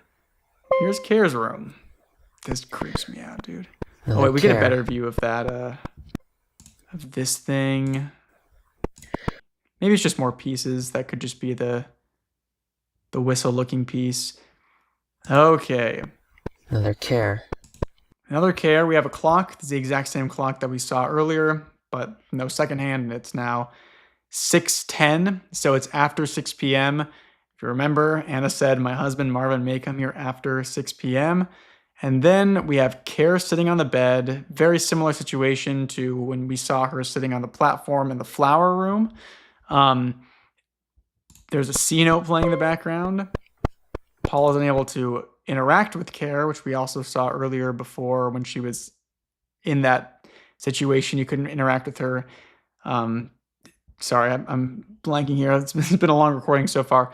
Paul was not able to interact with her when he lowered her down to his level. He had to do the turn the counter negative in order to capture Care. I love Care's face. It's so creepy. Just these kind of wide eyes, no eyebrows, obviously, very concerning. And then Care's room, we have the AC blaring. We have the crayons on top of the dresser. Now, if you remember, I made the connection that inside of the shed or the shack, of which Care is underneath, there are crayons up on the side, up on the shelf. So very similar. Crayons are connected to Care. Now, something that I'm struck with as I watch this scene here is the way in which Care was taken care of by her parents. We have a literal alarm outside of Care's room that is tripped whenever somebody goes in and out of the room. More specifically, whenever Marvin goes in and out of this room. It's not tripped when Paul goes in, but it seems like Paul is more of an observer in this situation and not like an active player. This situation here doesn't seem like a good one for Care. She's sitting in a room in a house, maybe by herself, maybe somebody's supposed to be watching her. The only thing that she has for entertainment is a box of crayons, but it doesn't seem like she has any paper or anything to draw with. She's just sitting on her bed. The AC is blasting. I guess it is June at the time of the video, so that makes, or time this happened, so that makes sense. But again, there's this alarm, and then as soon as the alarm is tripped, Anna gets a call that says Care left the room. It's almost like they're saying, Care, you need to stay in your room no matter what. And somebody will watch to make sure that you don't leave your room. So again, to me, that could be definitely a form of abuse. They're keeping Care confined to this room. They don't want her to leave. She's stuck in here with nothing to entertain herself with. And then it doesn't even help because eventually she's kidnapped by Marvin anyway. So they even keep that good of care of her in the first place. So again, I think and some people have this idea in their mind of like Anna is the good parent, Marvin's the bad parent that kidnaps her. But especially after reading Tapers and the more that I think about Petscop, and the more that I see Tony's other works, I just am struck with this idea that like Care is mistreated or isn't taken care of by any of the adults around her. And that's the tragedy, is that nobody knew how to take care of her. Can I get on this bed? I'm supposed to get up on the bed. I don't know what playing the C note could possibly mean. Also, you can see Care shaking or shivering. Again, she has the AC blaring in the window, so it could be that she's really cold. She's not under her covers. She's got nothing to do. She's in a freezing room. Don't know how this is supposed to work.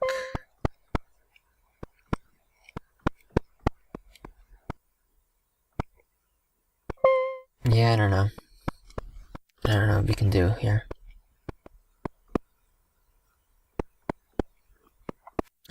But do you want to see something? It's the same image that we saw earlier.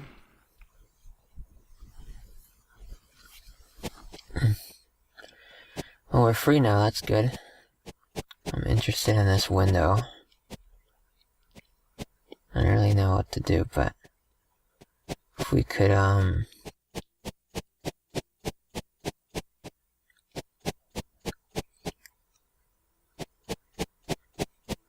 come in through the window. I don't know if that's a thing.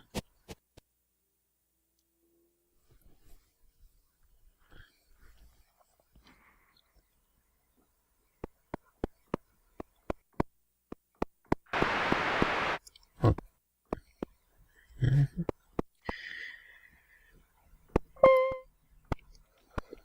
Yeah. I don't know, there's something I missed in here. Interesting too. so. You guys can see that there's this kind of like Here. wave pattern that's happening. I don't think so. Look at- Here. inside of the know, room. there's something I That's missed kind of in fascinating, isn't it, huh? I don't think so. Like there's a mist I or don't know. something in here, and she kind of turns purple. Again, very strange. Time has passed a little bit, but is she getting cold? Is she freezing to death? Who knows what's happening? There's a little mist in here too. Could that be that is she suffocating? Is this, carbon monoxide? Is that what happened to Care? Did Care die? Who knows? I don't know, there's something I missed in here. I don't think so. Another quick tune happens, symbolizes the door closing again. That's what marks it. It's a fun thing. Fun thing that just happened. Also, I know I said I would mention earlier, there's like a little bit of a jump scare coming up.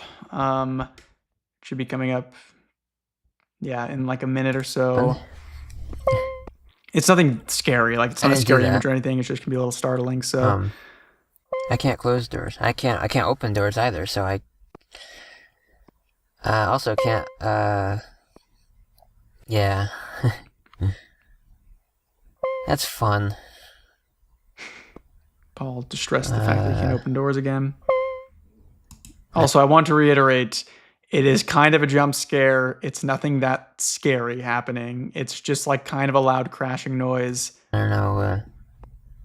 I mean, I know it. I know what it wants me to do now. So that line's always been interesting to me. I know what it wants me to do now. He knows what the game wants him to do now that he's stuck. I mean, the only things he really could do are like reset the game. Maybe he's saying he knows the game wants him to reset and he's mad about it because he's like, the game wants me to reset and come all the way back to this moment again. But obviously that's frustrating and tedious for him to do.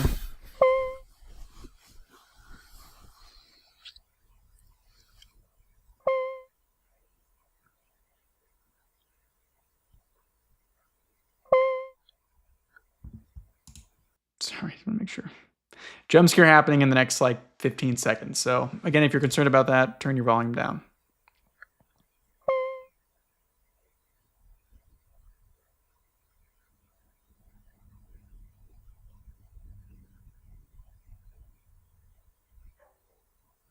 The C note is stopped. There we go.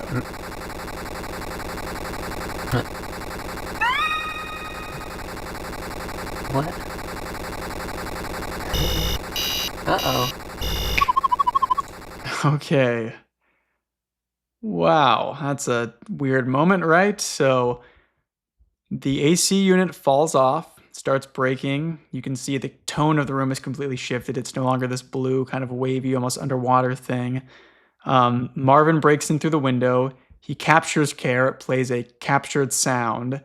He leaves, and then Care left the room, which again is exactly what we saw. That was the note that was given to Anna, or that we thought was given to Anna way earlier. So again, there's an alarm put in place because they're worried about the potential of Marvin coming to kidnap Care. They didn't do a great job of I think protecting her. If they just like if you think about Anna's gone after work, she knows that her husband might come and try to kidnap her daughter. Just leaves a note for somebody and says like, "Hey, can you please stay over tonight?" Not even like making absolute sure that he can stay over tonight or she can or whoever can stay over tonight. Just says like, "Hey, that would be nice if you could." And then leaves her daughter inside of a room with no food, pretty much nothing to do, sitting on a bed with an alarm set up to make sure that she does not leave that room. And then what happens? The alarm's not going to save you at the end of the day. You know, Marvin still sneaks in and kidnaps her. And that's why all this happened. Again, this has a lot of parallels to Tapers. In Tapers, Care is kidnapped by Marvin near the beginning of the story. She's then held inside of a basement before she is returned to her mother by Marvin, the crazy guy. I can't remember if I'm getting this exactly right, but immediately after this happens, her mother's like, "Oh, I'm so sorry you went missing. That's terrible." And then the first thing that she does is leave her daughter in a freezing house by herself. She leaves all the windows open all over again. So the same thing keeps happening over and over again. She does not take care of her daughter. And what happens? Marvin comes back and terrible things happen to take care. So again, very similar to what's happening in this story. Again, it's just one of those situations where people paint Anna in a really good light, but I think that there was some serious negligence that happened. Obviously, it's Marvin's fault that he kidnapped Care, but again, there could have been more things that were done to prevent this. And from the fact that it seems like Care was missing for a long time, and it doesn't really seem like the police were ever contacted, which that throws into question so many things of like, is there the potential that Care is not actually their child, or that Care is not supposed to be with them, and that's why they don't contact the police? Like, why aren't they like interested in doing everything they can to get Care back? It's weird.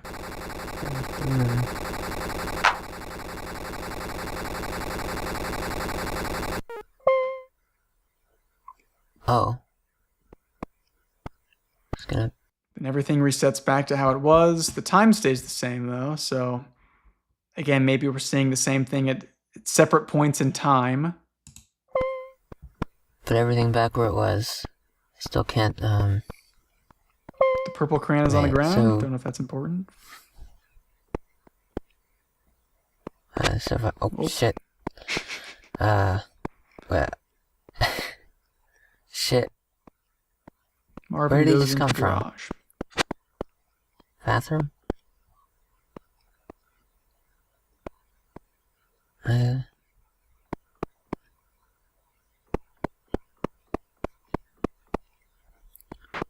was gonna... Because he came from the window, as I was saying. Sorry, I thought I heard a clapping sound. I was gonna... You hear that clapping?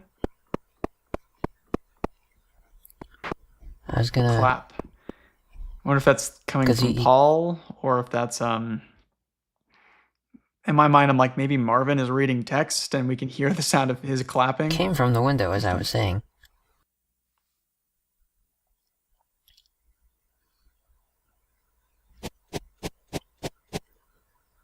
Yeah, now there's a cute little ladder there. There's a cute little ladder there. It's presumably how Marvin got inside, is through the ladder.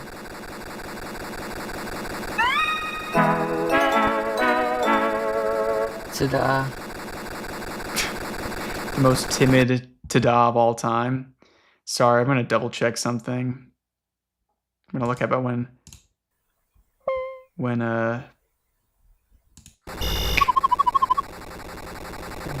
sorry. We're gonna look at when Marvin kidnaps her.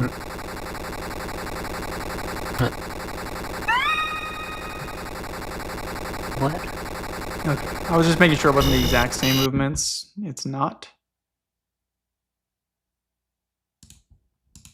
Close to them, but not quite.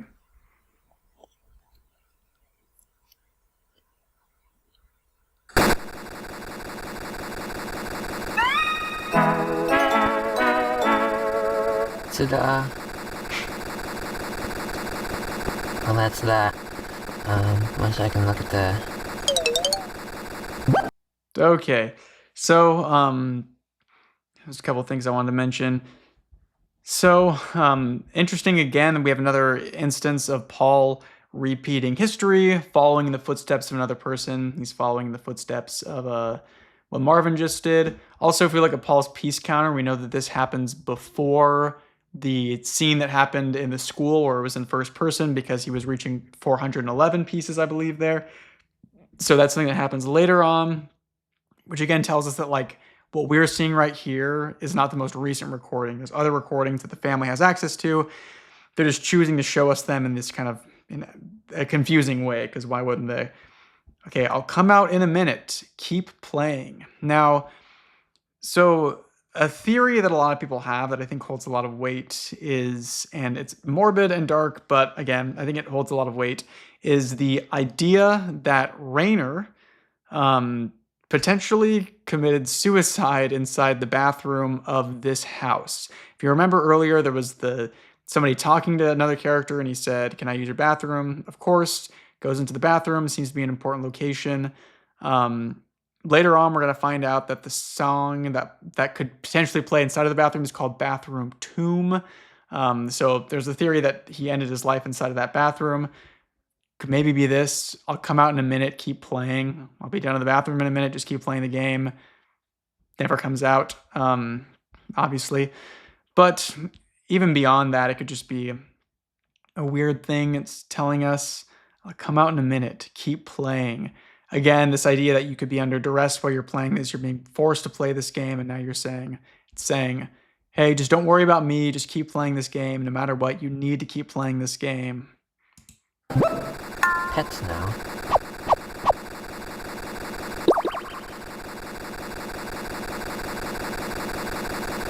Okay, I'm going to pause this a little bit just because that sound in the background can get kind of annoying. But when the emergency began, you were all looking for Care A. So, seems pretty simple. This is when Care went missing. The emergency, as they say, they were all looking for Care A because Care went missing.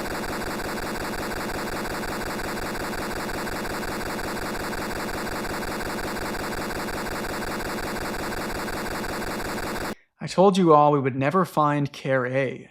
When Care A goes missing, she goes missing forever. So it seems like A, B, and NLM are different representations of Care's mental state. Care A is, for lack of a better word, the normal Care, the Care before the really big trauma happened, although she's never looked particularly happy to me throughout this series. And there's really, some tragic, but I think poignant things that Rainer is saying here. He's saying, when this kid goes missing and something bad happens to them, when some sort of tragedy or traumatic event happens to them, we're not going to have them as the way they were before. They've been changed by this thing, and that doesn't have to be a negative thing, but people change. They don't stay the same people forever. There are different versions of themselves throughout their lives, and he's saying we can't get Carey back. That's like the more charitable interpretation of this, but it does seem like Rainer has some weird hangups about people changing, because he also talks about the dog who got its leg broken when it was hit by a car, and he wanted to put the dog down and nobody else did. And he says that when the dog's wagging its tail and it's happy, it's not real.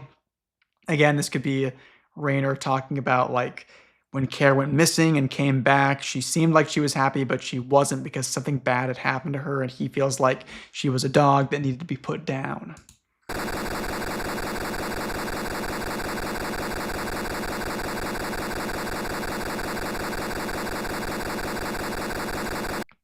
My brother didn't want us to find him because he knew we were all looking for Michael A. So this is a dimension of the story that's rarely explored. So Mike obviously was the kid who died back in the day, but he also went missing apparently. So something very similar happened to him that happened to Care, even because we know there was a Michael A. So Michael goes missing, and he doesn't want his family to happen because he thinks that they're looking for a Michael A, a Michael that doesn't exist anymore, a Michael that existed before, some sort of tragedy that would have happened to him. Some people think that Marvin kidnapped Michael in the same way that he kidnapped Care. Again, though, we have Care A, B, and NLM. Presumably, we have a Michael A, B, and NLM. That's three versions of the same person. In the same way, we have the house that's in three separate times.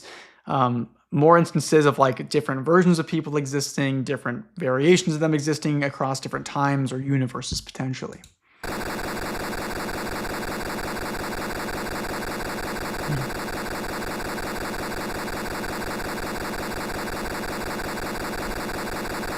I'm back. This is my present for you. In a later note, we'll find that the family says that Raynor had been missing for a while. He came back on Christmas. He gives him his present, the recordings of this game.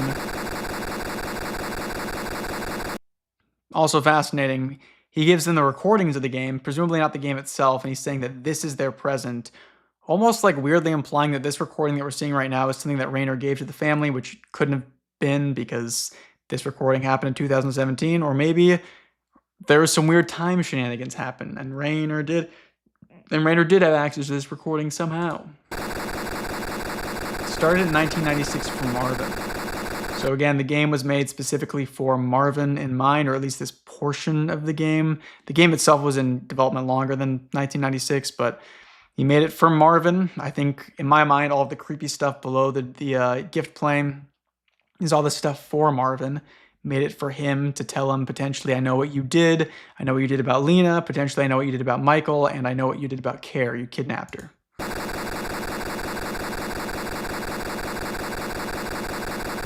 If you think they're worth any effort, see if you can save Care B or Care NLM.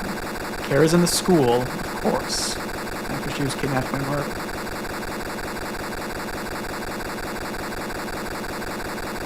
F you all and F me as well.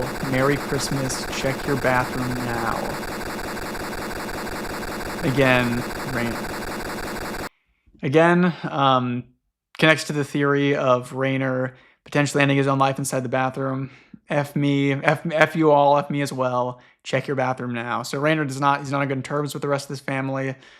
Seems to have some disdain for them, and this game or these recordings could act as some sort of retribution towards them, some sort of, blackmail towards them. Again, I get the sense that these recordings exist to tell the family that he knows what happened with them, he knows what's going on, which to me makes me, again, believe even more this idea that Anna was not a perfect person, the family was not a perfect person, Care went missing because they didn't keep track of her properly, there's the potential Care never belonged to them at all, and that Care was never supposed to be under their care.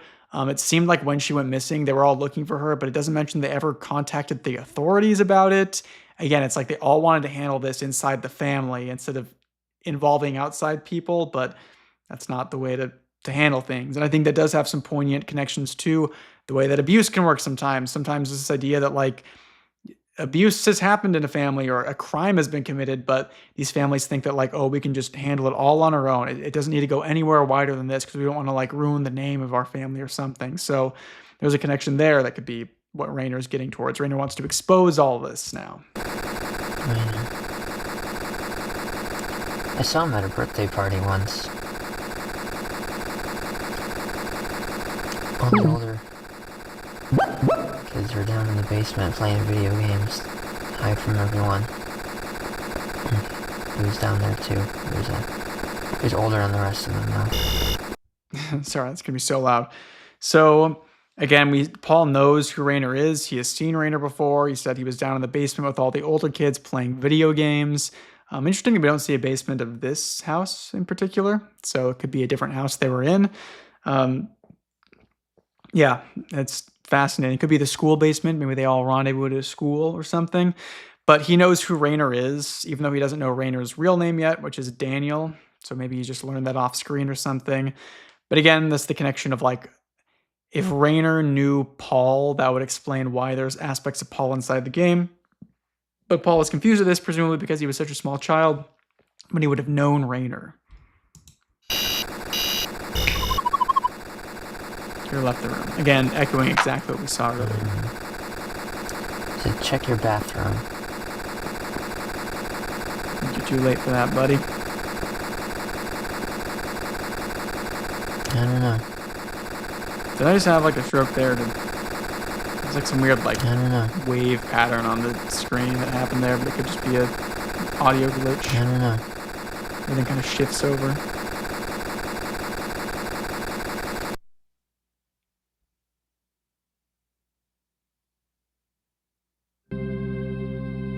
Back in the school.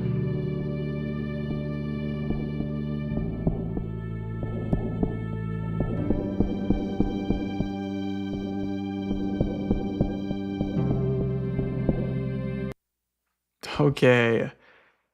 Again, if you guys can see it, you guys can see this so clearly. Here's our next loading screen image. This is what looks pretty clearly like a piano with a PlayStation controller connected to it with a ring around it. And I hope you guys love your cans of worms, because this is a whole nother can of worms here. So, the piano, again, we're going to see in the object called a needles piano. Could have connection to what we're seeing right here. Why this piano has a PlayStation controller connected to it, to a red ring, I'm not entirely sure why.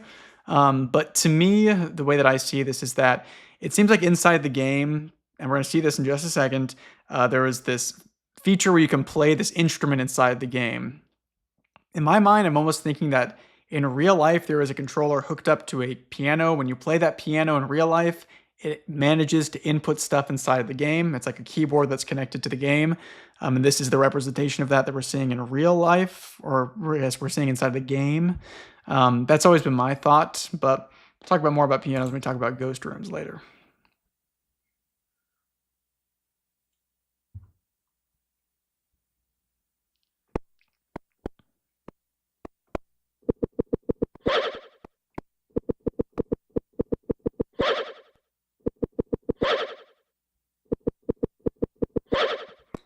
Play music for baby. The term baby is going to come up a couple times. If you remember on the pause screen of Petscop, there is the book of baby names. I draw a connection between the baby that he refers to and what could be deemed a baby in the book of baby names. We'll talk about that later, but it's an interesting connection. Marvin here is inside, seems to be inside of some sort of office. There's a blackboard, chalkboard, I guess a green board. And the name plaque, it seems to be here, a cup of pencils and stuff and some books. She will become Melody. So, play music for baby, she will become Melody. He gets this object, the Needles piano, which we saw in front of Marvin's face in an earlier load screen. It tells him to play the Needles piano now. So again, in my mind, if Paul is in a room that has this strange piano hooked up to a PlayStation controller, that prompt could be telling him to physically get up, walk over to the piano, and start playing that now. And that's why there's a prompt there that says, play Needles piano now.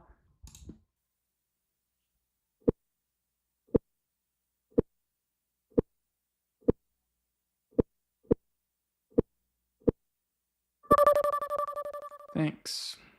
Paul is weirdly cordial to Marvin.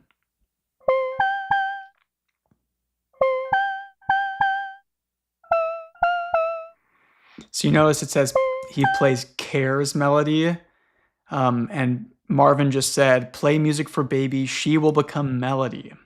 So She will become the melody that Paul is playing. If Paul plays Care's melody, the baby that Marvin has will become Care.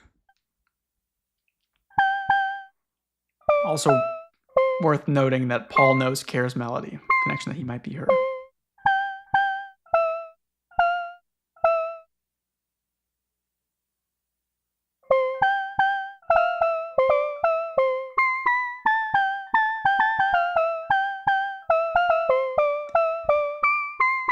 So we're not entirely sure how he's playing this. Again, he could be inputting it on a controller, or he could be on a real piano, and he's just plunking this out. And again, Marvin is able to move and input those things at the same time. Doesn't seem like he should be able to do that if he's a normal person.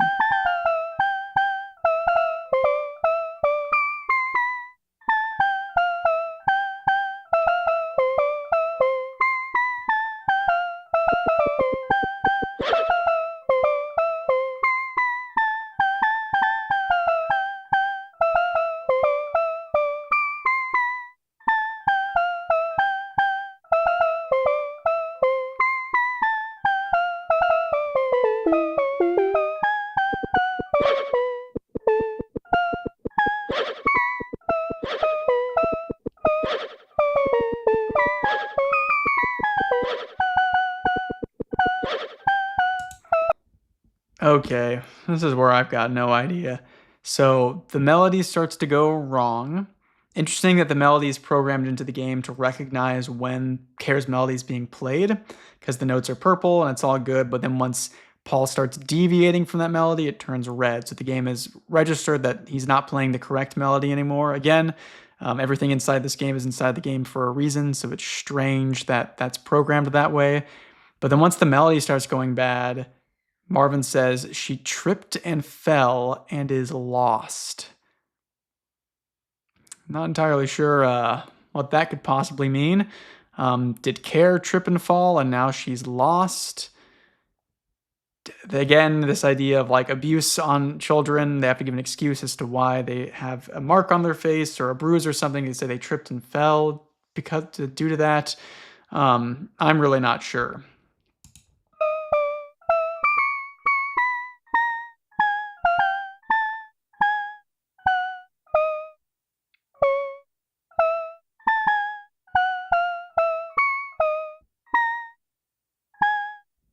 Paul cannot find his groove anymore.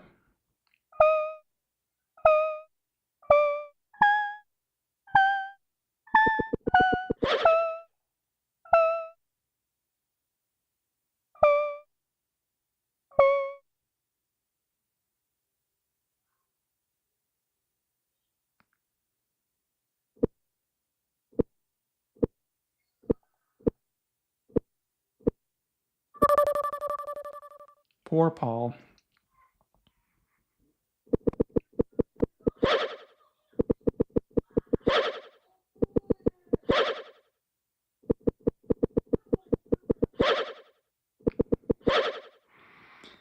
Tiara plays bad music too. So, I can't remember if we talked about Belle and Tiara, but two important characters that are maybe the same person or maybe not the same person. I think we'll talk about them more later, but Marvin seems to be aware of somebody named Tiara. Tiara's been in the same situation as Paul, where she has to be playing this music. Marvin says that she plays bad music. She doesn't know Care's melody, which is the melody that Marvin wants to hear.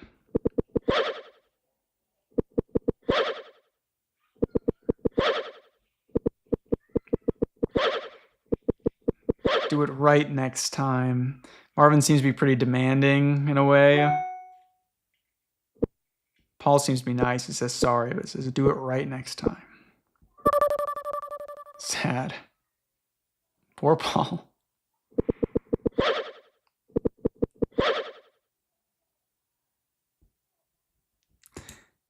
What a cold response. He says he's sad and he just says, okay, Paul. He doesn't even say it's okay. He just says, okay, Paul. Stop telling me your feelings. Sorry if you can hear my neighbors outside. And that's it. That is it for Petscop 11. It's 2 hours 3-hour video. Sorry if this one was more rambly than usual. Like I said, it's been a while since I recorded one of these because this episode just seems so daunting to me that I was like I was kind of procrastinating putting it out. Hopefully there's some stuff there that you guys can discuss that seems interesting. Again, I think for me, kind of my biggest aha moment, not that big of an aha moment, was just this connection that, how is Marvin able to input notes or input his words into the game if he's also moving around at the same time? There's either two people playing as Marvin, or again, he's some sort of AI or ghost inside the game that can do both those things, because Paul decidedly can't do it. He can't move and communicate at the same time. So that'll be something to watch going forward. Maybe if a character is able to do that, we can determine that they are some sort of AI or ghost inside of the game. But again, to me, this episode really is the one that solidifies this idea that there's something supernatural happening just because of Paul going into the bathroom twice, having the exact same reaction, and recognizing what he saw earlier. So thank you all so much for watching this, especially if you watched all 2 hours of this. That is a good long commitment for you guys. I'll probably have the next part up a lot quicker because I don't think it's quite this long. But yeah, thank you guys so much for watching, and I will catch you in the next one. See ya. Take me up again, let me see the stars. Is there life on Mars? 'Cause I've run out of luck here on Earth. I'm a wanderer. Another trip around the sun makes these memories flood, and I could wash it down with the atmosphere. You're cool blue and crystal clear.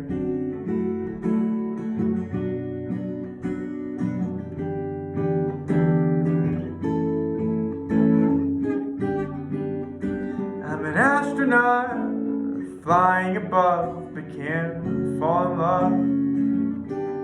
Floating alone, brave enough to see the cosmos, too scared to say hello. And I know one day I'll be gold,